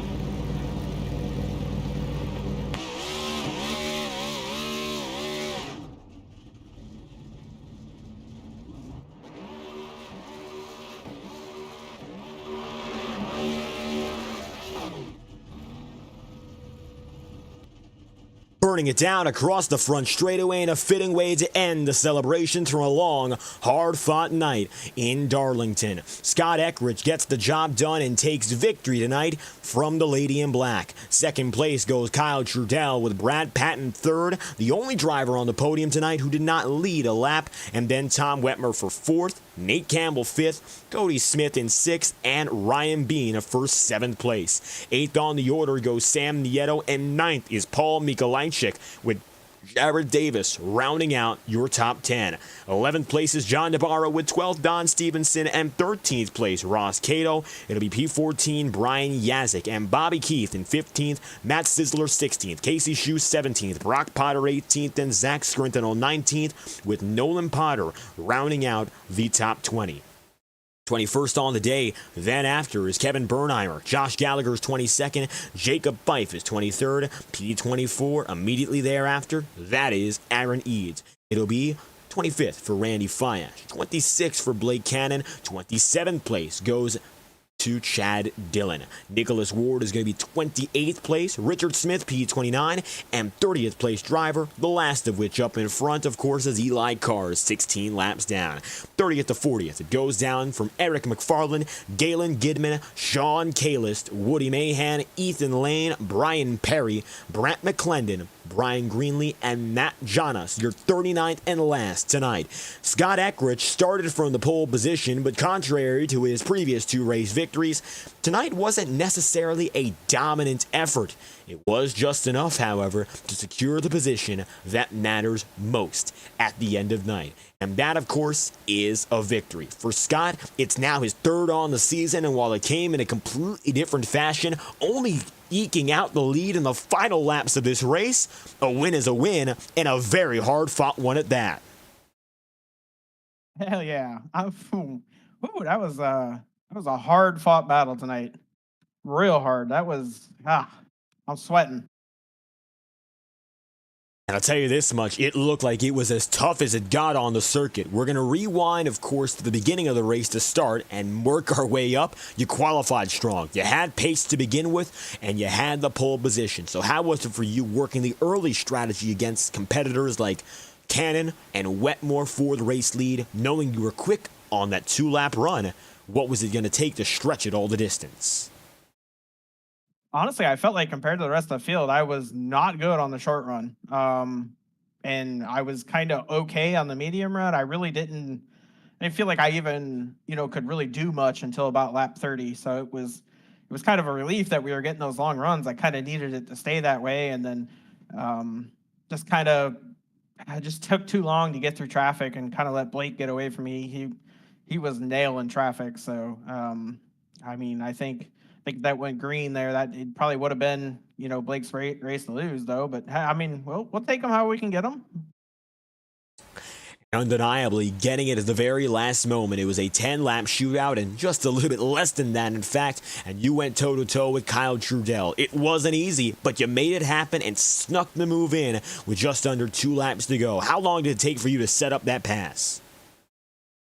A lot of corners. I kept messing up. I popped the wall 3-4 times trying to get to him, and finally just got all of the right got all the right ducks in a row, and managed to get a run on it down the front stretch. And I knew I wasn't going to lift until I was clear of him, and I was really hoping I wasn't going to knock the fence down, but we managed to get it stopped just in time. I knew he was going to have a run back, and just tried to get the car slowed and pointed so I could get the good exit off. It kind of looks like he got tight there or something. So yeah, it just what a race. An amazing victory at that. Now you lead the season outright with 3 victories on the calendar, and we've got only one more race before our first break of the season at Bristol. You've got momentum, you've got victories. How's it feeling now, of course, to bring that into the last great Coliseum and maybe try for one more? Yeah, sure. Bristol's always a fun track. It can be kind of interesting with the high car count, so I'm sure it's definitely going to be one you're not going to want to miss next week. And we're looking forward to that indeed. Scott Eckridge getting the job done and doing so in dramatic fashion. A victory with only 2 laps to spare, making the big move. If you have any final comments you'd like to add, Scott, we'd love to hear it. Yeah, sure. Just always shout out to the league and everybody for putting a good race on tonight. It was, we got some cool long runs in there, and of course you up in the booth here, putting this show on for us every week. Scott Eckridge, a victory well-deserved, even if it came rather unexpected. Starting and finishing first, nonetheless. Thank you for your time. Thank you, guys. With Eckridge on the move, we'll, of course, get on to your second-place driver, and I think for Scott Eckridge, he worked as hard as it got to get up inside this podium, keep himself in contention, and he comes just short. It might not be a victory, but absolutely a statement race for the number 84, who put it to the test tonight and came up just short. A lap or 2 was the difference. Yeah, what a race. That was a lot of fun. Just a bummer to come up, that short by 1 spot. Definitely had a good chance of winning there. But, Scott drove the wheels off that thing too. So good win to Scott. And it came down to you 2 drivers at the very end, but for the final half of the race, you came alive and exploded alongside Cannon and company to give them a real run for their money for the race win. Was there something that changed midway through the race that got you up there? Really just, letting the race come to me. Knew that I could be quick here and have a good overall run if I just saved my stuff and really just get to the kind of halfway point and hopefully just work the strategy to where I could maybe leapfrog a couple of spots there, because I think I was top 5 for a bit there leading into the pit stop. So I probably came in a little earlier than what I wanted to, but I figured maybe if on the back end of that run things would level out, then if I could get a big enough lead, because I knew if I short pitted by 5 laps or so I could get a pretty good lead, but it just wasn't enough. I think Cannon he would have caught me, I'm sure, because he was within a couple seconds when that last caution came out. And the difference makes, of course, that last caution between you and Scott Eckridge. Eckridge making a move and just no way to combat it in too little time. Do you think there's anything else you could have done on the defensive side? Well, he sent it in 1 and 2, which is exactly what he should have done. I mean, that was the move. And, I didn't get that great of a run out of 3 and 4 there. I felt like I was a little bit tired after we made some contact. I don't know that it made that much of a difference. He was probably going to be quicker than me regardless on a shorter run like that. But, I kind of let him go through and with the intention of maybe crossing over, although knowing that that's just a low percentage move being on the inside in the low lane off of 2, it's so difficult to come off the corner with any momentum like that. So just figured maybe, I got alongside him, but it wasn't going to be enough. In retrospect, I guess I could have, maybe just stayed on his bumper instead of trying to get to the low lane. Maybe staying on his bumper. He would have been ahead of me going into 3 and 4 regardless, though. So that was definitely the move for the win. So yeah, kudos to Scott. That was awesome. Nevertheless, this number 84 team having a statement race in the opening leg of our regular season. We've only got one race left. It's Bristol up next. Completely different style of track, of course, but you've shown flashes. Tonight might be the brightest of them all. Maybe a chance to go for one higher up next. Yeah, hopefully. Have to do some practice with Bristol for sure. Totally different racetrack, as you said, and traditionally it's about survival there for sure. So that's going to be the mindset, and hopefully top 10 is the goal with this Toyota Camry. Kyle Trudell, second place here from the Southern 250. If you have any final comments you'd like to add, we'd love to hear it. Yeah, XPM Motorsport for all the support. Great team to be a part of. So, always happy to be with those guys and racing for that banner. Always, of course, thanks to Toyota, because without them, I wouldn't have any support whatsoever. So appreciate the manufacturer. This Camry was pretty quick tonight, so happy for that. I decided to go with kind of a Jimmy Johnson throwback. There's not a lot of 84s out there. I probably could have done a little more research, but I figured we're throwing it back to Jimmy Johnson's Daytona 500 for 2025. So cool little scheme. Happy to represent. Thanks to you guys for broadcasting. Obviously, this Octane Series is a lot of fun, and as many nights as I can be a part of it, I'll be here. Taking it as a throwback back to February of this year, a great performance for the 84 team of Kyle Trudell. Thank you again for stopping by. Appreciate you guys. Thanks a lot. Trudell on the move, one final driver inside your podium, and Brad Patton, if we're talking about throwbacks for the number 7, maybe not one, of course, on the car, but a throwback in terms of strategy. Taking it back to last year, Patton qualified 35th today, but ascended the ranks to go up 32 for a podium finish to finish off our racing here, the Lady in Black. How's it going? Looks like tonight, as we look at that 7 team, you came off strong, Brad. How was it out there? The first half of that race was just trying to figure out the track, what you can do on, like in turns 1 and 2 there, how much throttle to use. It was just basically following Ethan, and he was so fast that I was like, well, I might as well just go slow and try to save some tires. Didn't do that. Luckily, we got that caution, and I started figuring stuff out, and then something just clicked, and I started just passing people left and right, and I'd like to say sorry to Blake there. I know at the end we were racing really good, and he should not have nosed into the wall like he did, even with a small tap on my car. I have no clue how that happened, so I feel really bad for him because it was setting up to be a really good finish between me, him, and Tom. But yeah, coming out with a podium, starting 35th, I'll take it. Tonight, the gains, big time. We saw that a lot from last year, taking yourself out of the qualifying running, but tonight it was just all about that big ascension from the mid-30s up to the podium. I'll tell you this much. We're going to talk to you about it like we did last year. What was it like making those gains? Took a while, yes, but you made a good majority of it in that opening green flag run. I just wanted to take it one car at a time, slowly work my way through the field, get up to about the top 15. And tried to stay there until the end when I knew a caution was going to be coming out, and then I would have to fight for a position, but I had to figure out the car first. And then once I figured that out, I was good to go. Luckily, I got involved in the accident again and went to the back of the field. It was only 12 seconds of damage, but the car felt amazing afterwards. So I don't know if it did something to it, but I'll take it. P3 for a one in Goons. I'm the only one that's in the league that's representing my organization, so I'm trying to put it out there to make us look good. And it wasn't as clean as I wanted it to be there at the end. Like I said with Blake, he was just fast. I don't know what happened. But yeah, P3. It's a hell of a night. I'm ready for bed.